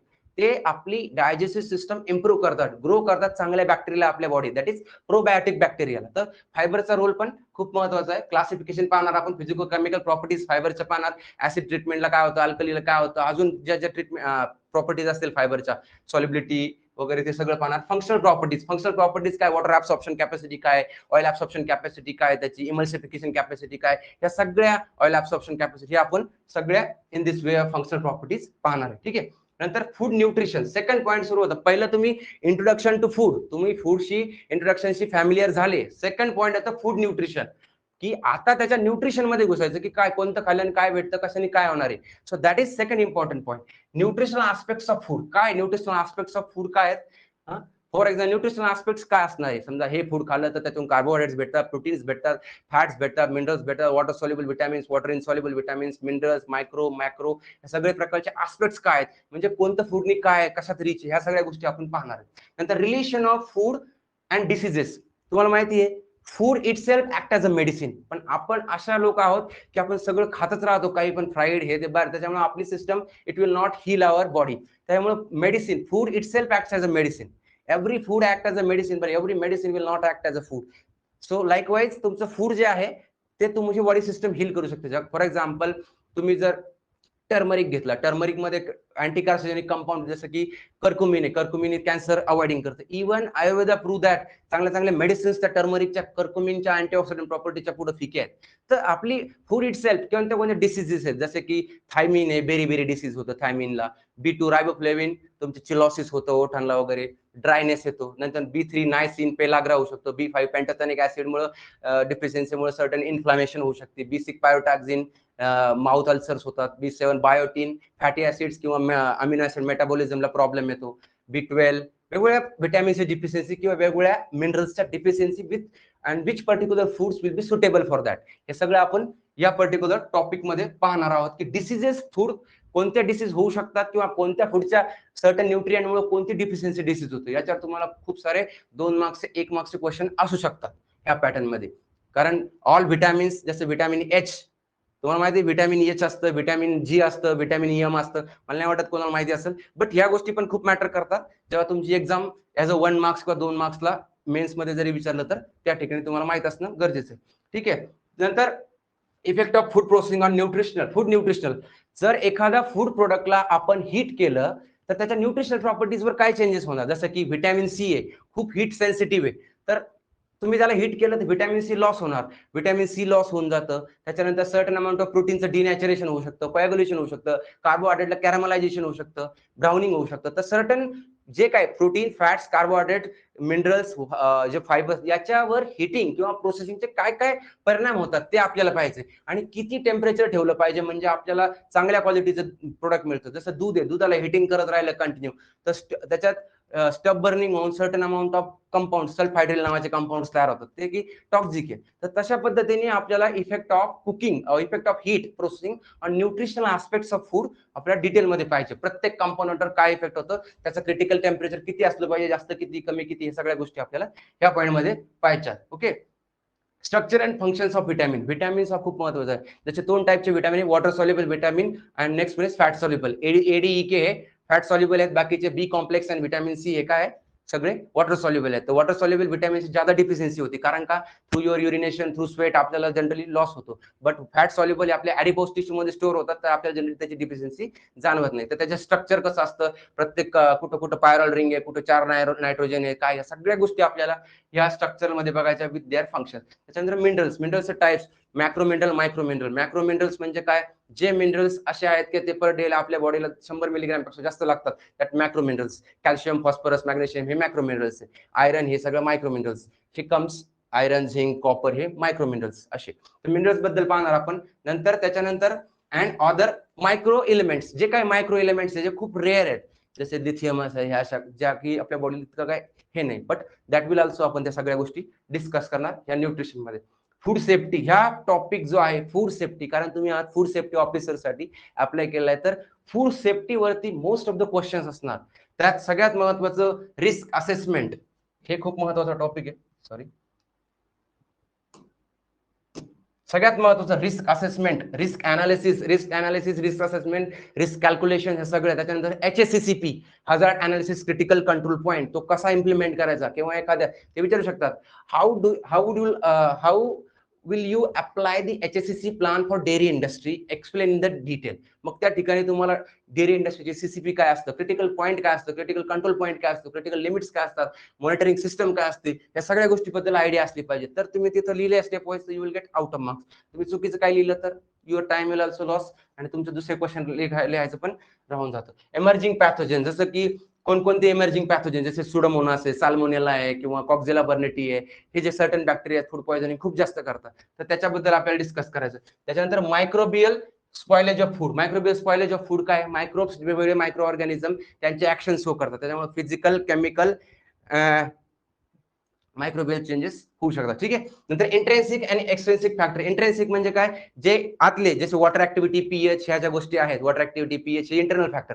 एक्सट्रेन्सिक म्हणजे काय, पॅकेजिंग मटेरियल असेल, तुमच्या बाकीच्या गोष्टी असेल, ह्युमिडिटी असेल, रिलेटिव्ह ह्युमिडिटी असेल, त्या एक्सट्रेन्सिक फॅक्टर मायक्रोबियल ग्रोथसाठी. तर ते याच्यात आपण पाहणार आहोत. ठीक आहे. मायक्रोबायोलॉजी ऑफ फ्रुट्स व्हेजिटेबल, याच्यामध्ये तुम्हाला सगळ्यात महत्त्वाचं या टॉपिकमध्ये वेगवेगळे मायक्रो ऑर्गॅनिझमचे नावच पाठ करायचे, जसे की ब्राऊन स्पॉट इन फ्रुट्स, मोनिला फ्रुक्टोक्युला, जसे की तुमचा ग्रे मोल्ड आहे, त्याच्यामध्ये बॉट्रिएट सिनेरा, हे असं तुमचे सगळे, किंवा ब्ल्यू मोल्ड आहे, पेनिसिलियम डिजिटॅटम, हे स्पेसिफिक नावाला डिमांड असणार. इथं explain detail microbiology of fruits and vegetable industry, explain in detail microbiology of dairy industry. त्याच्यामुळे तुम्हाला स्पेसिफिक मायक्रोब्सचे नावं खूप जास्त इम्पॉर्टंट. फिश, शुगर, ह्या सगळ्यामध्ये तुम्हाला काहीच नाहीये, फक्त you need to be explain each and every microorganism and cause, त्याचं काय कारण. ठीक आहे. नंतर फूड कंटामिनेंट, वेगवेगळे फूड कंटामिनेंट्स, जसे की plant based contaminant, animal based contaminant, mineral based contaminant, like तेवढे वेगवेगळे कंटामिनेंट्स, आणि ते कसे कंटामिनेट करतात फूड्स ते आपण पाहणार आहे. मायक्रोबियल कंटामिनेंट्स वेगवेगळे असतात, केमिकल, फिजिकल, ते आपल्याला.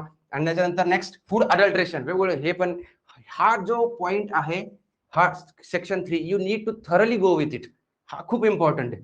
फूड अडल्ट्रेशन, वेगवेगळे फूड अडल्ट्रेशन काय होतं, जसं दुधामध्ये युरिया आहे, ऑइल आहे, तुमची शुगर ऍड करतात, तुमच्या अजून भरपूर काही गोष्टी, जसे की कॉमन अडल्ट्रंट काय, जसं केशरमध्ये तुमच्या हे टाकतात, कॉर्न कॉम्प टाकतात, किंवा काही भरपूर टेस्ट असतात. डिटेक्शनच्या कोणत्या मेथड, जसं स्टार्च डिटेक्शनला आयोडीन टेस्ट आहे, अजून रिझावरिन टेस्ट ग्लुकोजला आहे, सुक्रोजला आहे, ह्या अशा गोष्टी आपण पाहतात अडल्ट्रेशन मध्ये. ठीक आहे.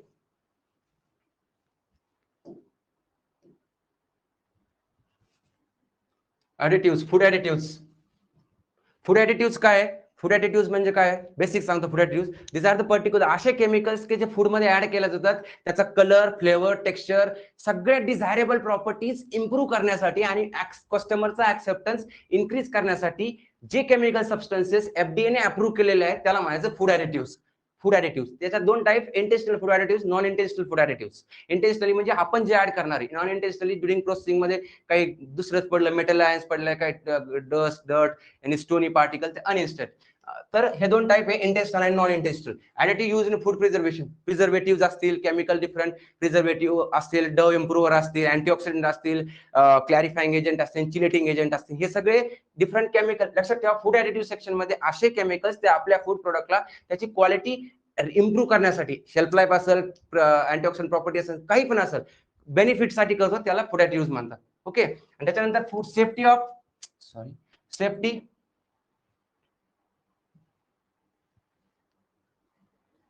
त्याच्यानंतर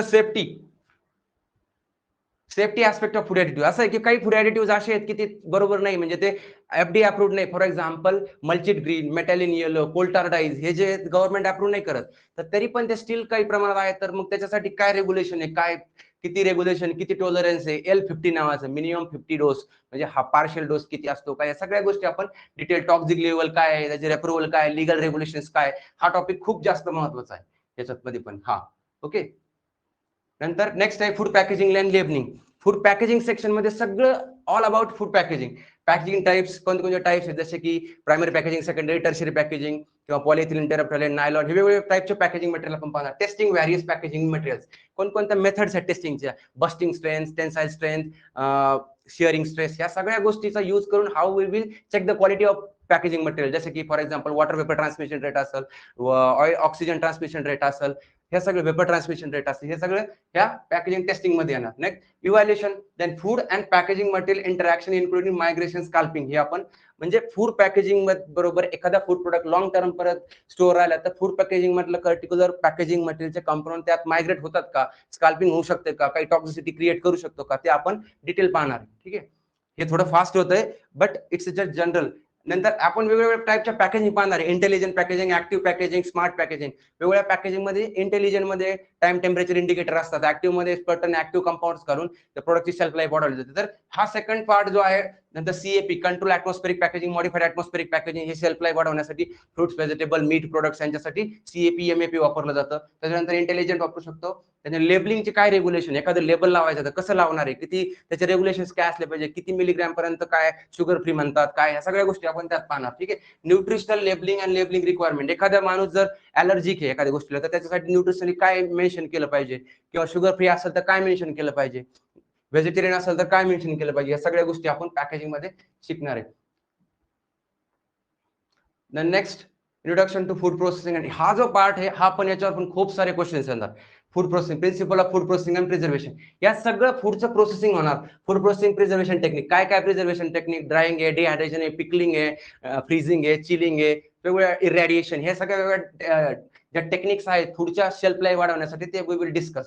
इव्हॅपोरेशन, कॉन्सन्ट्रेशन, जसे ज्युसेस आहेत किंवा मिल्क आहे त्याला इव्हॅपोरेट करून, कॉन्सन्ट्रेट करून, त्याची वॉटर लॉस करून त्याची शेल्फ स्टॅबिलिटी वाढवणं, वॉटर ऍक्टिव्हिटी रिड्यूस करणं, शेल्फ लाईफ वाढवणं, ह्याच्यात पाहणार. नंतर फ्रीजिंग तुम्हाला माहिती आहे, आज -18 डिग्री किंवा 0च्या खाली we generally do the storage और फ्रीजिंग करतो आणि शेल्फ लाईफ ऑफ प्रोडक्ट वाढते. कारण का, जे काही फ्री फॉर्म ऑफ वॉटर असतं ते बाउंड होऊन जातं, microbial availability for that water will not get available to microbes, आणि शेल्फ लाईफ गेट एक्सटेंडेड. तर ते पण इम्पॉर्टंट.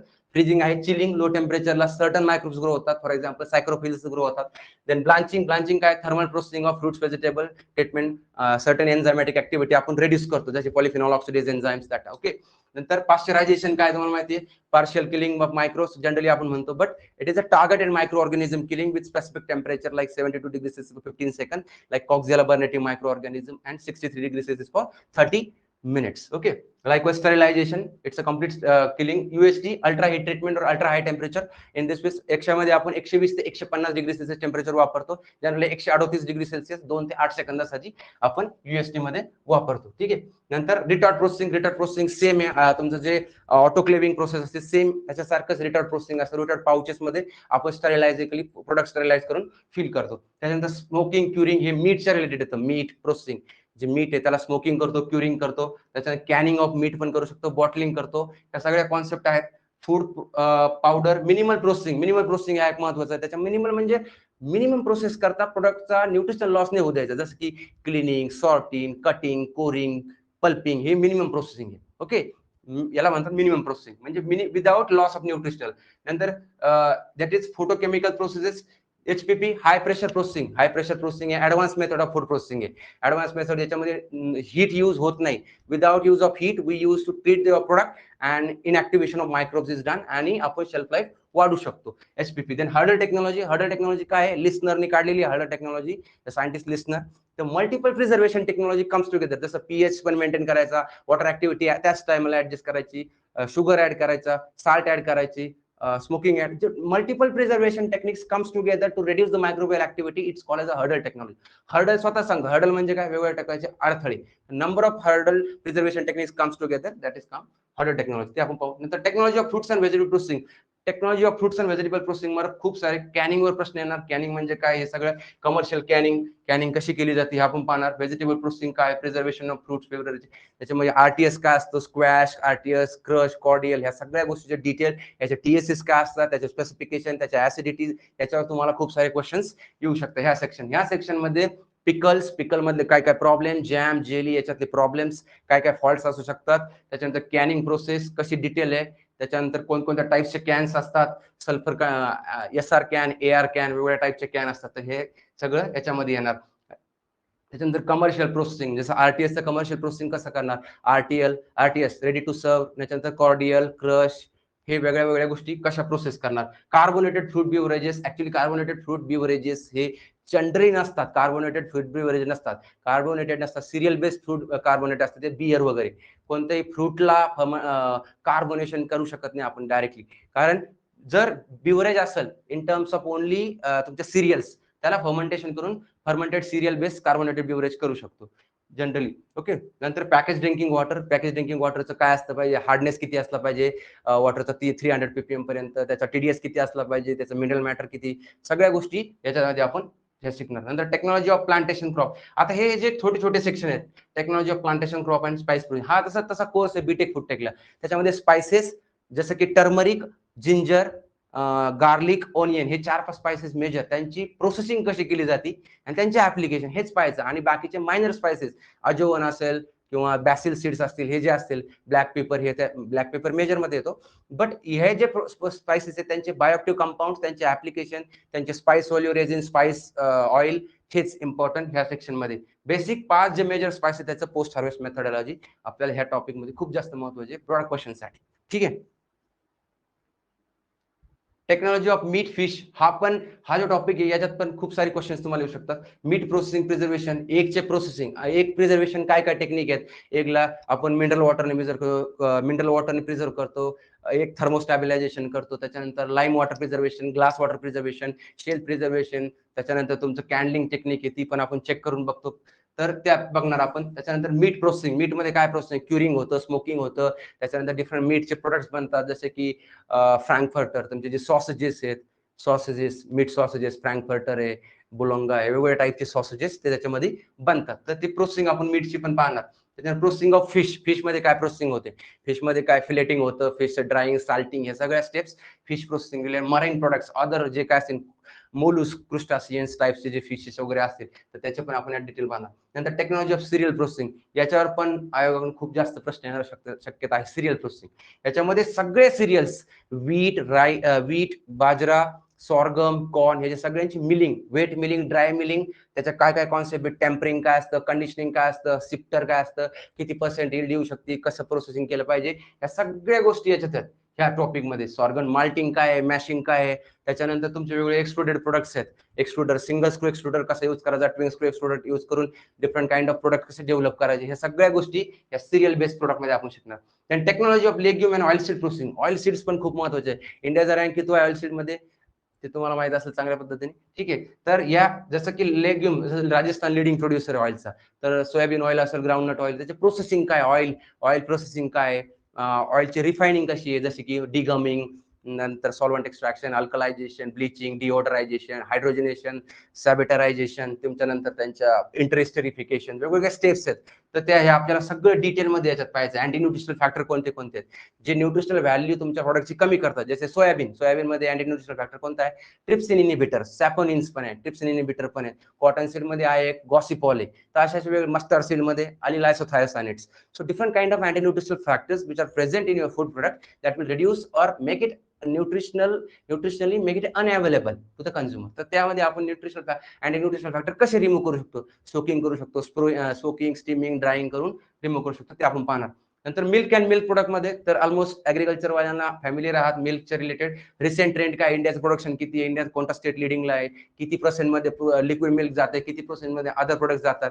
जसं इंडियामध्ये 50%च्या वरती लिक्विड मिल्क जाते, 46% रिमेनिंगचे काय असेल तुमचं प्रोसेसिंग मध्ये जातं. त्यातलं जास्तीत जास्त मिल्क पावडर, अदर प्रोडक्ट्स कोणते आहेत त्या रिलेटेड. त्याच्यानंतर मिल्कचे रिलेटेड वेगवेगळे प्रोडक्ट, चीज, पनीर, त्याचे प्रॉब्लेम्स, त्याचे फॉल्ट, त्याचे प्रोसेसिंग बजेट, सगळं टेक्नॉलॉजी, हे सगळं आपण प्लांट किलिंग SIP पाहणार आपण. डेअरी इंडस्ट्रीचे clean in place, acid treatment, alkali treatment कशी देऊन ते SIP क्लीन इन प्लेस कशी केली जाते त्या पर्टिक्युलर इंडस्ट्री. ते पण कन्फेक्शनरी अँड स्नॅक त्याच्या स्पेसिफिक काय दिलेलं नाहीये, पण त्यातले जे काही येईल त्यातलं आपण नोट्स ऑलरेडी तयार केले आहेत. जे डिफरंट टाईपच्या क्लासिफिकेशन कन्फेक्शनरीचे, gummies, drops, hard boil, soft boil, ते त्यातल्या डिटेल्स मध्ये मार्शमॅलो, नगट, फॉन्डंट, ते सगळे डिटेल्स आपण काढून घेतले. ठीक आहे. युनिट ऑपरेशन आणि फूड प्रोसेसिंग, हे पण सिंपल आहे. युनिट ऑपरेशन्स काय काय असतात, जसे क्लिनिंग, ऑपरेशन आणि प्रोसेसिंग. प्रोसेस आणि ऑपरेशन हे दोन पॅरामीटर आहे. Cleaning, sorting, grading, mixing, centrifugation, crystallisation, हे सगळे वेगवेगळे ऑपरेशन्स आहे. Operation means those particular operations general we can call की त्याच्यामध्ये ओनली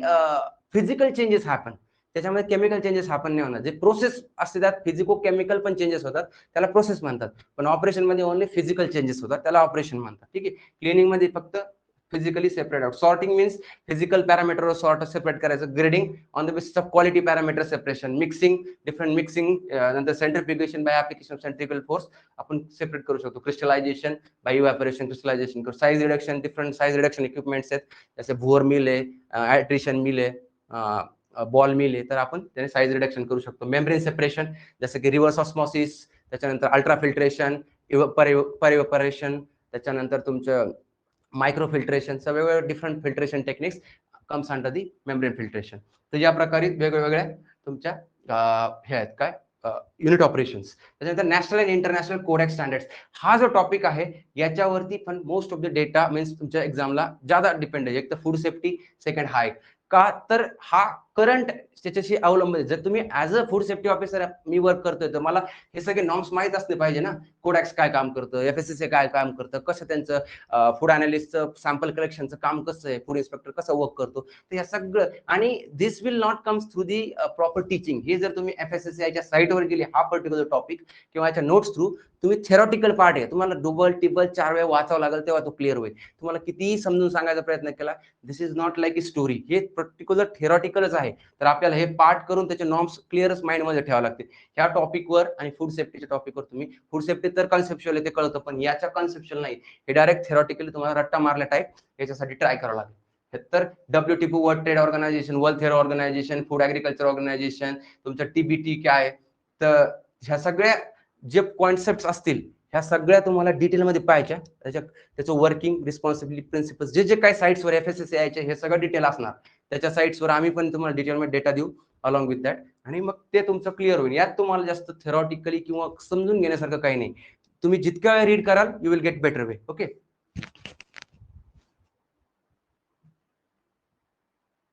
आवाज येतोय का? Hello hello. ओके. त्याच्यानंतर अजून एक important topic, emerging technology in food processing. Food processing मध्ये काय काय एमर्जिंग आहे, नवीन ऍडव्हान्स काय काय इन्क्लूड केलंय. तर त्याच्यामध्ये एमर्जिंग फूड्स, जसं ऑर्गॅनिक फूड्स ना, आता बघा सध्याच्या करंट ट्रेंडला ऑर्गॅनिक फूड्स खूप जास्त चाललंय. ऑर्गॅनिक फूड्स, आता ऑर्गॅनिक फूड सगळ्यात जास्त सिक्कीम स्टेटला आहे. ऑर्गॅनिक फूड्सला जास्त आहे, without use of pesticide anything, तर आपल्याला चांगलं आहे. ऑर्गॅनिक फूड म्हणजे काय, कसं तुम्ही त्याचे लायसनिंग करू शकता, रेग्युलेशन काय, रूल्स रेग्युलेशन्स काय, प्रोसेसिंग कसं करू शकता, सर्टिफिकेशन कसे मिळवायचे, या सगळ्या गोष्टीची स्टडी हे आपल्याला त्याचे फूड लेबलिंग, ऑर्गॅनिक फूड एखादं तुम्ही पॅक केलं त्याचे लेबलिंग मध्ये काय रिक्वायरमेंट असतील, कसं लेबल करणार, या सगळ्या गोष्टी ऑर्गॅनिक फूड्स मध्ये करणार. नंतर next GM food, that is genetically modified foods. जे काही genetically modified food, for example BT brinjal असेल, BT कॉटन असेल, BT बॅसिलस थुरेंजेनेसिस मध्ये जे काही जेनेटिकली मॉडिफिकेशन करून करतात, तर किंवा फ्लॅवर सॅवर टोमॅटोची व्हरायटी असेल, सोयाबीन मध्ये असेल, त्याच्यामध्ये आयसोफ्लेवन कंटेनिंग वाढवण्यासाठी जेनेटिकल मॉडिफिकेशन केलेले. तर वेगवेगळे GM फूड्स कसं आहे, काय GM फूड, त्याचे रेग्युलेशन्स काय, इंडियामध्ये काय रेग्युलेशन्स आहेत, कसं तुम्ही जेनेटिकली मॉडिफिकेशन करू शकता, काय स्टेजेस आहेत, काय प्रोटोकॉल्स आहेत, त्याचे काय ऍप्लिकेशन्स आहेत, त्याच्या काय लिमिट्स आहेत, सगळ्या गोष्टी ह्या पॉईंटमध्ये जेनेटिकली मॉडिफाईड फूड्समध्ये आपण पाहणार. इंटरनॅशनल रेग्युलेशन सगळं वगैरे ह्याच्यात पाहणार. नंतर इररॅडिएटेड फूड. इररॅडिएशन काय आहे तुम्हाला माहिती? वेगवेगळे टाइप ऑफ रेडिएशन्स लाईक जे ionizing and non ionizing radiations आहेत. त्याच्यामध्ये समजा तुमचे gamma rays, alpha rays, beta rays वापरून फूड प्रोडक्टची शेल्फ लाईफ वाढवली जाते. स्टरिलायझेशन ऑफ प्रोडक्ट केलं जातं. जसं कोबाल्ट 60, सीझियम 137 हे 2 कमर्शियली यूज केलेले रेडिएशन्स आहेत. त्याच्यावर यूज करून शेल्फ लाईफ तुमच्या प्रोडक्टची खूप जास्त वाढवली जाते. त्याच्यामुळं हे फूड इरेडिएशन केल्यामुळे त्याच्यावर काय काय परिणाम होतात, काय काय होऊ शकतं? जसं की तुमच्या ऑनियन, पोटॅटो याला स्प्राउट्स येत नाही, त्याला कोंब येत नाही, त्याचं ग्रीनिशनेस होत नाही, टॉक्सिन्स तयार होत नाही, चांगली सेल्फ स्टॅबिलिटी राहते किंवा certain amount of vitamins loss पण होतात. तर रेडिएशनचे तुमच्या फूड प्रोडक्टवर काय काय परिणाम होतात ते आपल्याला पाहायचे. जसं how to be a food irradiated in the source. Okay, radiation use to काय काय कोणते कोणते सोर्स आहेत? जसे ionising, non ionising radiation. Non ionising आपण वापरतो, आयोनायझिंग सर्टन प्रमाणात ही नॉन आयोनायझिंग आहे. बाकीच्या आयोनायझिंग मध्ये येतात. Potential uses of food irradiation. काय uses food irradiation? Sprout inhibition साठी आपण जनरली मोस्टली यूज करतो, रायपनिंग अवॉइड करण्यासाठी वापरतो, टॉक्सिन्स रिड्यूस करण्यासाठी वापरतो. तर वेगवेगळ्या प्रकारे आपण वापरतो. नंतर लेबलिंग काय? इररेडिएटेड फूडचं लेबलिंग कसं कराल, कसं त्याला दिसलं पाहिजे ना, इररेडिएटेड आहे, नॉट इररेडिएटेड आहे, तर ते तुम्हाला ह्याच्यात सगळं मेन्शन. डोस कसा आहे? जसं जनरली रेडिएशनचा डोस कसा मेन्शन करत जातो की gray, mega rad, mega rad आणि ग्रे हे सगळे युनिट्स आहेत. त्याच्या थ्रू आपण जनरली रेडिएशनचा डोस मेन्शन करतो. त्याच्यानंतर फंक्शनल फूड्स अँड न्यूट्रास्युटिकल. हा पण इम्पॉर्टंट आहे. वेगवेगळे different kind of functional foods nutraceutical. जसं हळद आहे, हळदीमध्ये टर्मरिक मग त्याला कुर्कुमिन नावाचं कंपाऊंड. जसं टोमॅटोमध्ये लायकोपिन कंपाऊंड आहे. जांभळामध्ये अँथोसायनिन आहे. तुमच्या वॉटरमेलन मध्ये लायकोपिन आहे. हे जे बायोएक्टिव्ह कंपाऊंड आहेत ते nutraceutical means they provide nutrition as well as health benefits. ते हेल्थला पण बेनिफिट्स करतात आणि न्यूट्रिशन देतात तुमच्या बॉडीला. त्याच्यामुळं जेवढे काय बायोएक्टिव्ह कंपाऊंड्स असतील, जसे सोयाबीन आहे, सोयाबीन मध्ये आयसोफ्लेवन आहे. त्याच्यानंतर तुमचं हे सिनेमन आहे, सिनेमन मध्ये सिनेमल अल्डिहाइड. तुमचे ब्लॅक पेपर आहे, ब्लॅक पेपर मध्ये पिपरीन. तुमचं तुळस आहे, तुळशीमध्ये बॅसिल मध्ये सॅबेनिन. तर वेगवेगळे बायोएक्टिव्ह कंपाऊंड्स ते nutrition plus health benefits. Nutraceutical, nutrition plus additional health benefits, that is called as a nutraceutical. तर मग आपल्याला हे पाहिजे फंक्शनल फूड्स. फंक्शनल फूड्स म्हणजे काय? असे फूड ते त्याच्या बियॉन्ड बेसिक न्यूट्रिशन पेक्षा जास्त त्याला हेल्थ बेनिफिट देतात, त्याला म्हणायचं फंक्शनल फूड. आणि nutraceutical, nutrition plus medical benefits, that is called as a nutraceutical. Okay, तर त्याच्यामध्ये आपण हे सगळे पाहणार. न्यूट्रास्युटिकल काय, डायटरी सप्लिमेंट्स काय, त्याचे रेग्युलेशन्स काय, इंडियामध्ये एफडीए ने काय दिले किंवा फूड अँड ड्रग कॉस्मेटिक्सने काय दिले, ते सगळं आपण यात पाहणार. नंतर फूड फॉर्टिफिकेशन. फूड फॉर्टिफिकेशन म्हणजे काय? असे काही फूड प्रोडक्ट असतात की त्याच्यामध्ये, जसं की फॉर एक्झाम्पल तुमचा राईस आहे, पॉलिश राईस आहे. पॉलिश राईस मध्ये थायमिन नसतंच. ओके, तर त्याच्यामध्ये आपण फॉर्टिफिकेशन ऑफ व्हिटॅमिन्स म्हणजे जे न्यूट्रिएंट तुमच्या प्रोडक्टमध्ये नाहीत त्याला एक्सटर्नली ऍड करायचं, त्याला म्हणायचं फॉर्टिफिकेशन. जसं मीठ आहे, मीठ, साल्ट मध्ये आपण आयोडीनचं फॉर्टिफिकेशन करतो. त्याच्यानंतर आयर्नचं फेरिक फॉर्म मध्ये ऍडिशन करतो. Double fortified salt, single fortified salt. का? कारण there is a absence or deficiency of that nutrient. मग म्हणून आपण एक्सटर्नली ऍड करून त्याला फॉर्टिफाय करतो. ओके, तर त्याला फॉर्टिफिकेशन, त्याच्या काय टेक्निक्स आहेत, टाइप्स ऑफ फॉर्टिफिकेशन काय आहेत, काय बेनिफिट्स आहेत, हेल्थ बेनिफिट्स काय, सगळं आपण डिटेल पाहणार. ओके, त्याच्यानंतर एमर्जिंग प्रोसेसिंग टेक्निक्स. हा पण खूप इम्पॉर्टंट. ज्या ऍडव्हान्स प्रोसेसिंग मेथड इंडियामध्ये सुरू झालेल्या आहेत आतापर्यंत, जसं ओएमइक हिटिंग आहे. ओएमइक हिटिंग मध्ये काय, 2 इलेक्ट्रोड ठेवले जातात, मध्ये फूड प्रोडक्ट ठेवतात, त्याला हिटिंग करतात. इलेक्ट्रिक रेजिस्टन्समुळे तुमच्या प्रोडक्टला हिट होतं. नंतर मायक्रोवेव्ह हिटिंग. मायक्रोवेव्ह हिटिंगला तुमचा प्रोडक्ट मायक्रोवेव्ह ओव्हन मध्ये ठेवतो आपण. त्या प्रोडक्टमध्ये वॉटर असणं खूप महत्वाचं आहे. Dipolar interaction, ionic interaction through त्याचं मीन्स व्हायब्रेशन्स होऊन 2450 फ्रिक्वेन्सीला हीट क्रिएट होऊन तुमचं फूड प्रोडक्ट प्रोसेसिंग होतं. नंतर radio frequency heating. Radio frequency heating is also one of the preservation method. त्याच्यानंतर एचपीपी, हाय प्रेशर प्रोसेसिंग, ते आपण डिटेल पाहू. त्याच्यानंतर पीईएफ, पल्स इलेक्ट्रिक फील्ड, म्हणजे आपण इलेक्ट्रिक करंट पास करतो 40 ते 70 व्होल्ट पर सेंटीमीटर, लाईक आपण एक पर्टिक्युलर टाइम पिरियडला पास करतो. आणि इलेक्ट्रोपोरेशनच्या प्रिन्सिपलवर, म्हणजे छोटे छोटे सेल वॉलच्या पोअरला भोगसे पडतात आणि मायक्रोब्सला किलिंग होते, तर त्या प्रिन्सिपल. नंतर अल्ट्रासाऊंड. जसे तुमची बकेट वॉटर आहे, स्टीलची बकेट आहे, त्याला जर हिट केलं तर काय होतं, म्हणजे मारलं तर बबल्स तयार होतात. तसंच अल्ट्रासाऊंड तयार होतात 16 किलो हर्ट्जच्या वरती जाऊन, जे आपण हिटिंग म्हणजे साऊंड वेव्स क्रिएट होतात, त्या शेअरिंग ऍक्शननी तुमच्या फूड प्रोडक्टचं प्रिझर्वेशन करतात, त्या कोलॅप्स करून बबल्स, जसं हाय फ्रिक्वेन्सीला. ते मी एक्झाम्पल दिलं. ठीक आहे. Hydrodynamics cavitation. Hydrodynamics means water, hydro means water, dynamics means in the motion. वॉटरच्या मोशन मध्ये कॅव्हिटेशन होतं बघा. एखादा दगड मारला पाण्यात तर कॅव्हिटेशन, डिकॅव्हिटेशन वगैरे होतात. कॅव्हिटेशन मीन्स बबल फॉर्म झाला, कॅव्हिटेशन, डिकॅव्हिटेशन, कोलॅप्स झाला ते. त्याच्यानंतर कोल्ड प्लाझ्मा हे खूप महत्वाचे, याच्यावर तुम्हाला 10 मार्काचा सुद्धा प्रश्न येऊ शकतो. Explain in detail cold plasma technique with its application. एक ऍडव्हान्स मेथड फूड प्रोसेसिंग आहे, त्याच्यामध्ये प्रिझर्वेशनची मेथड आहे, गॅसेस वापरले जातात खूप लो टेम्परेचरला आणि त्याला ऍक्सलरेट केलं जातं त्या इलेक्ट्रॉन्सला, ते आपण डिटेलमध्ये पाहणार तेव्हा. ठीक आहे. नंतर युव्ही रेडिएशन, अल्ट्राव्हायलेट रेडिएशन सुद्धा आपण त्याच्या डिटेलमध्ये, पल्स लाईट पण एक प्रिझर्वेशन टेक्निक आहे. नंतर इमर्जिंग अनालिटिकल टूल्स काय, स्पेक्ट्रोस्कोपिक, स्पेक्ट्रोफोटोमेट्री असेल किंवा स्पेक्ट्रोफोटोमेट्री किंवा स्पेक्ट्रोस्कोपी असेल, UV light, infrared, NMR that is nuclear magnetic resonance, ते शेल्फ लाईफ डिटर्मिनेशन, टॉक्सिकन डिटर्मिनेशनला यूज होते. त्याच्यानंतर मास स्पेक्ट्रोस्कोपी, त्याच्यानंतर रमनची स्पेक्ट्रोस्कोपी एक नवीन आहे, ते पण आपण डिटेलमध्ये पाहणार. क्रोमॅटोग्राफी काय, separation technique on the basis of colour, त्याच्यामध्ये काय TLC, थिन लेअर क्रोमॅटोग्राफी, त्याच्यानंतर HPLC, high performance liquid chromatography, gas liquid chromatography, त्याच्यानंतर तुमची mass spectroscopy, gas liquid chromatography, अशा वेगवेगळ्या डिफरंट टाईपच्या क्रोमॅटोग्राफी आहेत, आपण त्या पाहणार आहोत. त्याच्यानंतर सेक्शन D आहे, ऑदर रिलेटेड जे आहे फर्स्ट, त्यात पण सम ऍक्ट्स आहेत, जसं BIS, bureau of Indian standards. काय इंडियन स्टँडर्ड, 1986 ला ब्युरो ऑफ इंडियन स्टँडर्ड्स काय काय स्टँडर्ड सेट केलेत, त्याचे काय ऍज पर द BIS काय काय नॉर्म्स काय ते पाहणार. नंतर तेच IPC पाहणार आपण डिटेलमध्ये, त्या IPC थ्रू काय काय चेंजेस आहेत. त्यांचा EC that is essential commodity act, 1955 मध्ये इसेन्शियल कमोडिटी ऍक्ट नुसार काय काय सांगितलंय, कोणत्या ऍक्टवर किती फेअर लागला पाहिजे, किती कमोडिटीवर किती लागला पाहिजे, एक्सपोर्ट इम्पोर्टचं कसं आहे, या सगळ्या गोष्टी इसेन्शियल कमोडिटी ऍक्ट. आणि तुमचं लास्ट आहे कंझ्युमर प्रोटेक्शन ऍक्ट, ग्राहक संरक्षण कायदा 1986. तर कंझ्युमरला प्रोटेक्शन करण्यासाठी, टू अवॉइड द कंझ्युमरचं जे तुम्हाला फसवणूक होत असेल किंवा कंझ्युमरला लुटलं जाते, तर त्याच्या रिलेटेड काय नॉर्म्स आहेत, काय प्रिन्सिपल, काय फीचर्स आहे, काय पेनल्टी दिली जाते, काय काय ऍप्लिकेशन आहे, सगळे डिटेल्स आपण याच्यात पाहणार आहे. मी खूप जास्त फास्ट घेतलंय, बट स्टील ओव्हरऑल मी आयडिया दिलेली तुम्हाला. Yes yes, am I audible?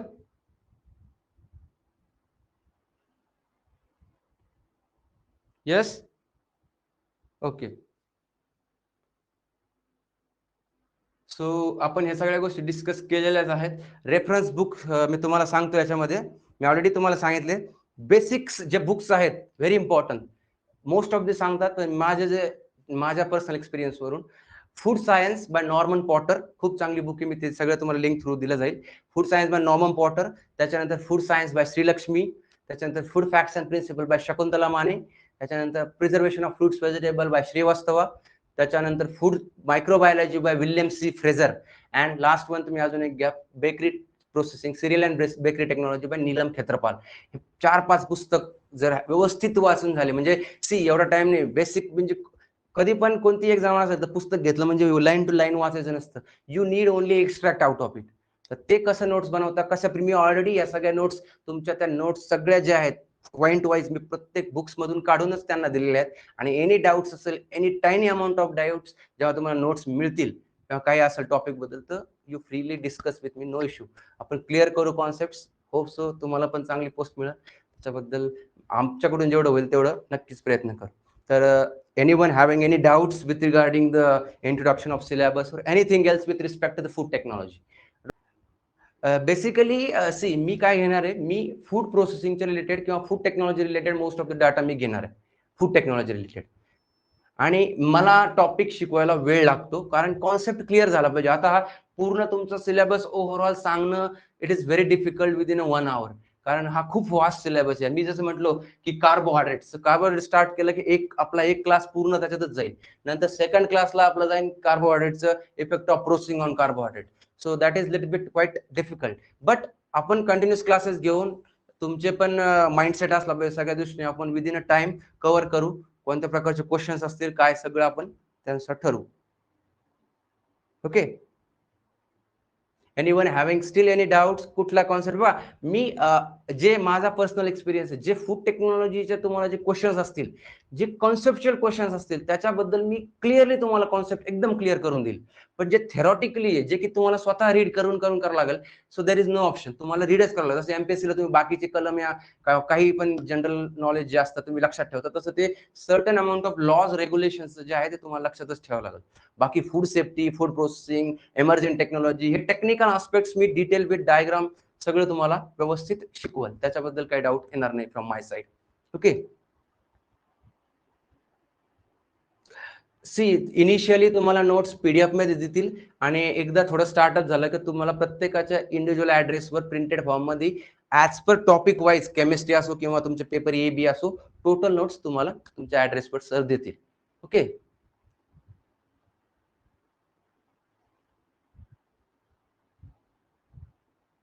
Yes yes me बुक्सचे names जे आहेत सगळे शेअर करतो. आता मी सांगितलेच बट मी व्यवस्थित सगळे बुक्सचे नेम्स शेअर करतो. सर्टन साईट सांगतो, नोट्स अजून थोड्याफार ऍडिशनली त्याच्यात. तुमच्याकडे वेळ आहे आणि it is not difficult one. तुम्ही प्रॉपर अनालाइज करा की एखादा क्वेश्चन दिलाय 10 मार्क्सला एखादा क्वेश्चन दिलाय समजा explain in detail commercial Canning of mangoes, तर त्याच्यामध्ये काय लिहिणं महत्वाचं आहे बाबा. फर्स्ट थिंग काय कॅनिंग, ठीक आहे कॅनिंग म्हणजे काय, ठीक आहे. इन शॉर्ट तुम्ही अजून ऍडिशनल लिहा की कोणी इन्व्हेंट केली, ठीक आहे. त्याच्यानंतर प्रिन्सिपल काय कॅनिंगचं लिहा. त्याच्यानंतर डायरेक्टली ते पर्टिक्युलर स्पेस मध्ये काय काय स्टेप्स आहेत लगेच लिहा. त्या स्टेप्स मध्ये लिहित आणि पर्टिक्युलर टाइम टेम्परेचरला खूप महत्व आहे. फूड प्रोसेसिंगचा जेवढा डेटा असेल टाइम टेम्परेचर किंवा जे न्यूमेरिकल व्हॅल्यूज असतील ते फिक्स त्याला खूप महत्व आहे. त्याला हायलाइट्स करायचं, ते लिहायचं बस. जास्त फेकायचं नाही किंवा जास्त लिहित बसायचं नाही. You have the limited amount of time आणि त्या पर्टिक्युलर टाइम मध्येच तुम्हाला कव्हर अप करायचं. ओके. ते कसं कव्हर अप करायचं, कसा टॉपिकवर कसा प्रश्न येईल ते डिटेल आपण स्टार्ट करू. बट जस्ट इंट्रोडक्टरी लेक्चर होतं तर मी ते आता घेतलं. तर अजून काही असेल तर सांगा.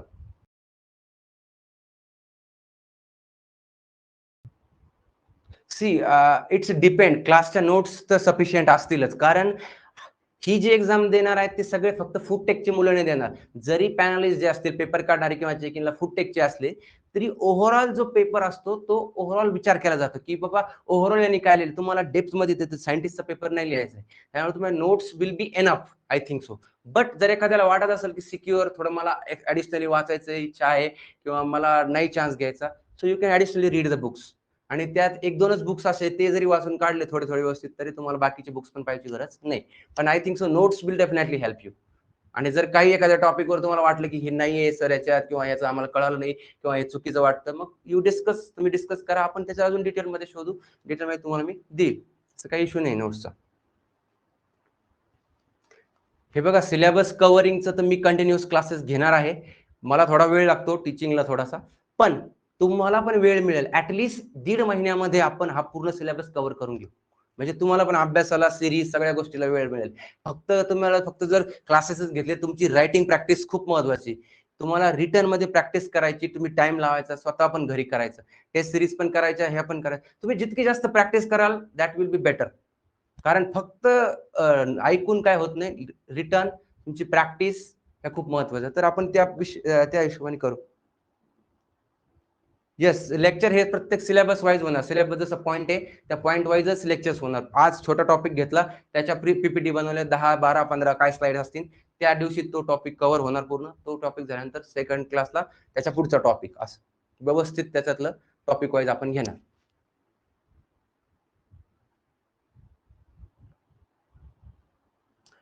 डेली आपण 2 क्लासेस ठेवणार आहे, एक केमिस्ट्रीचा एक फूडटेकचा. पण फूडटेकचा सिलेबस जास्त आहे तर समटाईम आपण मॉर्निंगला एक आणि इव्हिनिंग किंवा आफ्टरनूनला एक असं एक 2 क्लास ठेवणार आहोत. असं आहे चालू डिस्कशन. तर तुम्ही ते सरांना विचारा तुमचे बेसिक क्वेश्चन्स. तुम्हाला ह्या रिलेटेड काही इश्यू असेल टॉपिक सिलेबस किंवा फूडटेकचं कसं काय, तर त्याच्याबद्दल kindly you talk with me. जे काही तुमचे ऍडमिनिस्ट्रेटिव्ह जे काही क्लासेसचं असेल कसं होईल काय ते तुम्ही ते सरांना विचारून घ्या, ठीक आहे. That is not of my work. हा टॉपिक झाल्यानंतर मी त्याच्यावर प्रोबॅबल क्वेश्चन सांगणार तुम्हाला की हा असा क्वेश्चन असू शकतो. मग तुम्ही कसं लिहिणार काय लिहायला एक्सपेक्ट आहे त्याच्यात, हे आपण प्रत्येक टॉपिक नाही. जसं तुमचं कार्बोहायड्रेट कंप्लीट झाला त्याच्यावर काय काय क्वेश्चन येतील कार्बोहायड्रेट आणि कसे लिहायचे आणि कसं हे करायचं तसं घेणार आपण. कार्बोहायड्रेट झालं त्याचे क्वेश्चन आन्सर डिस्कस केला, मग प्रोटीनचं झालं मग त्याचे. असं प्रत्येक टॉपिक वाईज छोट्या छोट्या नाही करता येणार. एकदा एक टॉपिक कंप्लीट झाला मग त्याचे घेणार असं.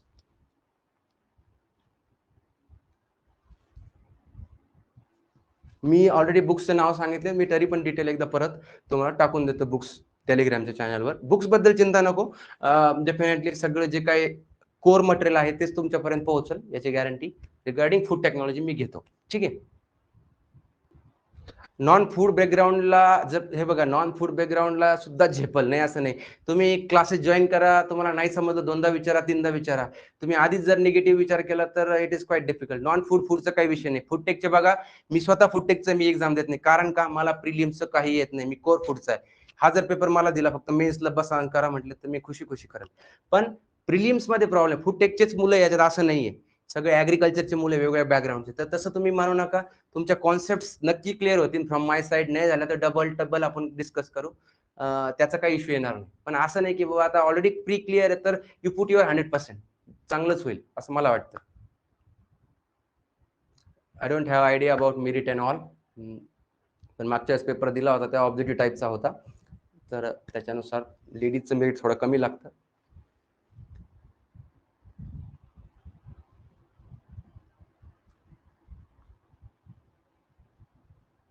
ते बुक्स कोणते घ्यायचं की नाही घ्यायचं, it's your individual choice.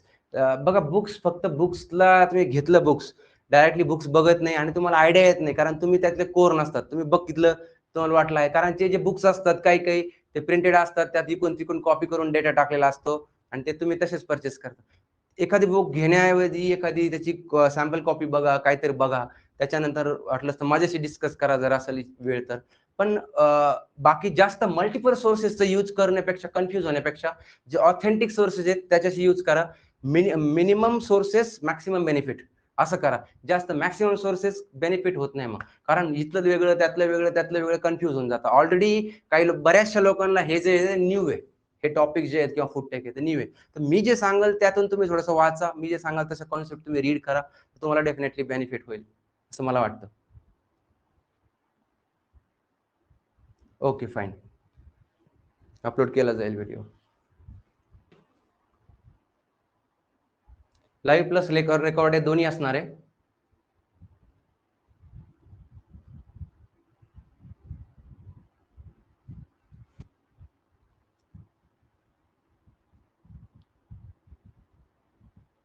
Yes, हे बघा कसं असतं, ज्या मेन्सच्या एक्झाम्स असतात डिस्क्रिप्टिव्ह, तिथं तुम्ही लिहायला वेळ लागतो. तर अशा ठिकाणी तुमचं स्किल दाखवून डिस्क्रिप्टिव्ह, जसं ग्राफिकल अब्स्ट्रॅक्ट असतात रिसर्च पेपरमध्ये, तर ग्राफिकली काही काढून दाखवतो शॉर्ट टाइम, की एखाद्याला जो चेकर आहे त्याला इझिली कॉन्सेप्ट कळायला पाहिजे तुमचा, की तुला कळलेलं आहे लगेच मार्क्स.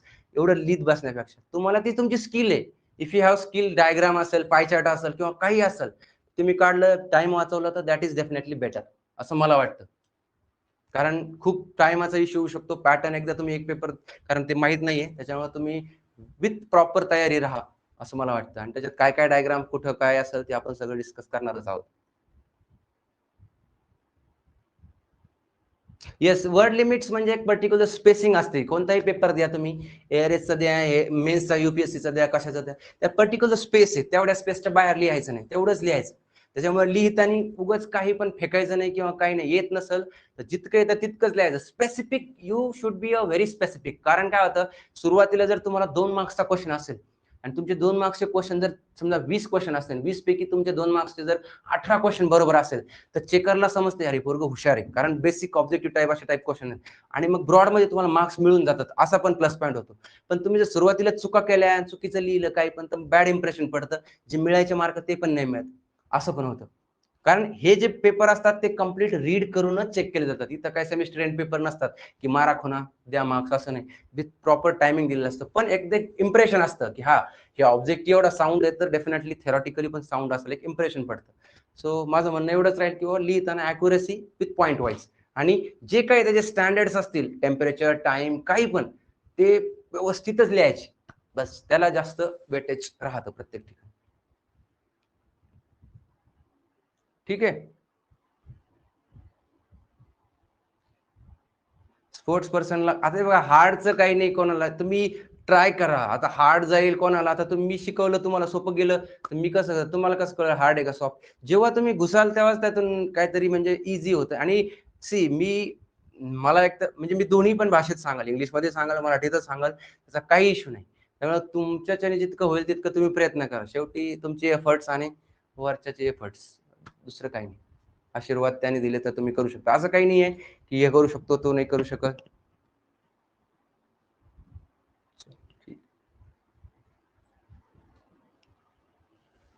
येस, सगळे क्वेश्चन्स जे असतात ते कंपल्सरी असतात अशा एक्झामला. There is a no any question की तो तुम्हाला एक्झेम्प्ट करता येईल किंवा तो ऑप्शनल असेल. तुम्हाला प्रत्येक क्वेश्चनचा आन्सर लिहायचं. सगळ्यात महत्वाचं, एकही क्वेश्चन सोडून द्यायचा नाही. क्वेश्चन सोडला तुम्ही कॉम्पिटिशनच्या बाहेर होतात. क्वेश्चन सोडायचंच नाही. त्यामुळं प्रत्येक क्वेश्चनला स्पेसिफिक टाइम, आपलं टायमिंग वॉच ठेवायची. हा, इतके क्वेश्चन्स आहेत, एक लेआउट तयार करायचा. हा, प्रत्येक क्वेश्चनला 10 मिनिटं, 10 मिनिटात झाला तर आहे ठीक, नाही तर सोडून द्यायचा. एक्स्ट्रा टाइम नंतर राहिलेला तो क्वेश्चन कव्हर करायचा, पण त्याच्याशी खेळत बसायचं नाही. मी स्वतः भोगलंय ते म्हणून तुम्हाला सांगतो. कारण 4 मार्क्स का 1 मार्क्सचं पण खूप जास्त इम्पॉर्टन्स आहे. सो प्रत्येक गोष्टीचं सिस्टमॅटिक प्लॅनिंग अँड एक्झिक्युशन असेल तर तुम्ही कव्हर करता. कारण अभ्यास सगळेच करतात, प्लॅनिंग अँड एक्झिक्युशन झालं पाहिजे. अभ्यास ऑलमोस्ट सगळेच करतात. प्लॅनिंग एक्झिक्युशन प्रॉपर असेल, यू डेफिनेटली गेट. पण जर नाही तुम्ही अभ्यास, काही काही मुलं असे आहेत, इतका अभ्यास केला असतो, इतका पण त्यांना लिहिता येत नाही, असं पण होतं. म्हणजे प्रेझेंटेशन स्किल नसतं. त्यामुळे तसं पण आपला सगळा लॉस होतो. सो बिकॉज ऑफ दॅट सगळ्या गोष्टीचा विचार करून आपण फायनल, की बाबा मला अभ्यास पण करायचा आहे, माझं प्लॅनिंग पण असतं, माझं एक्झिक्युशन पण चांगलं असलं पाहिजे. ओव्हरऑल मी बेस्ट करलं आणि बाहेर आलात आणि एक सॅटिस्फाईड फेस, काही होऊ द्या, असं म्हणजे शेवटी पेपर झाल्यानंतरचा असा एक एक पॉझिटिव्ह एनर्जी राहते. बाकी तर मग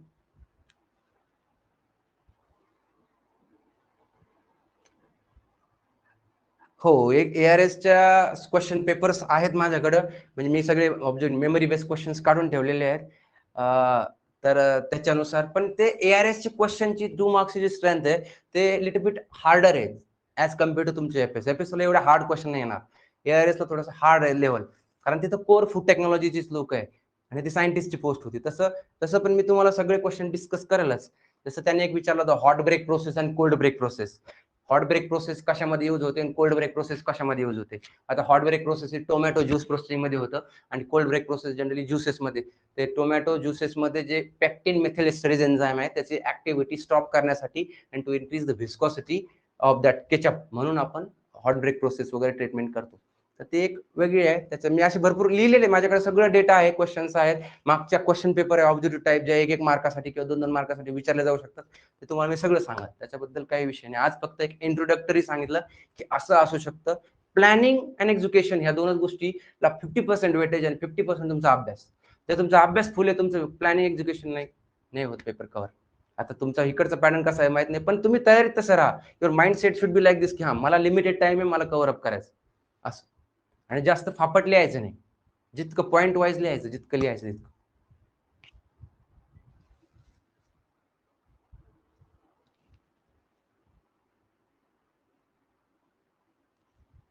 ओके, जस्ट अ मिनिट.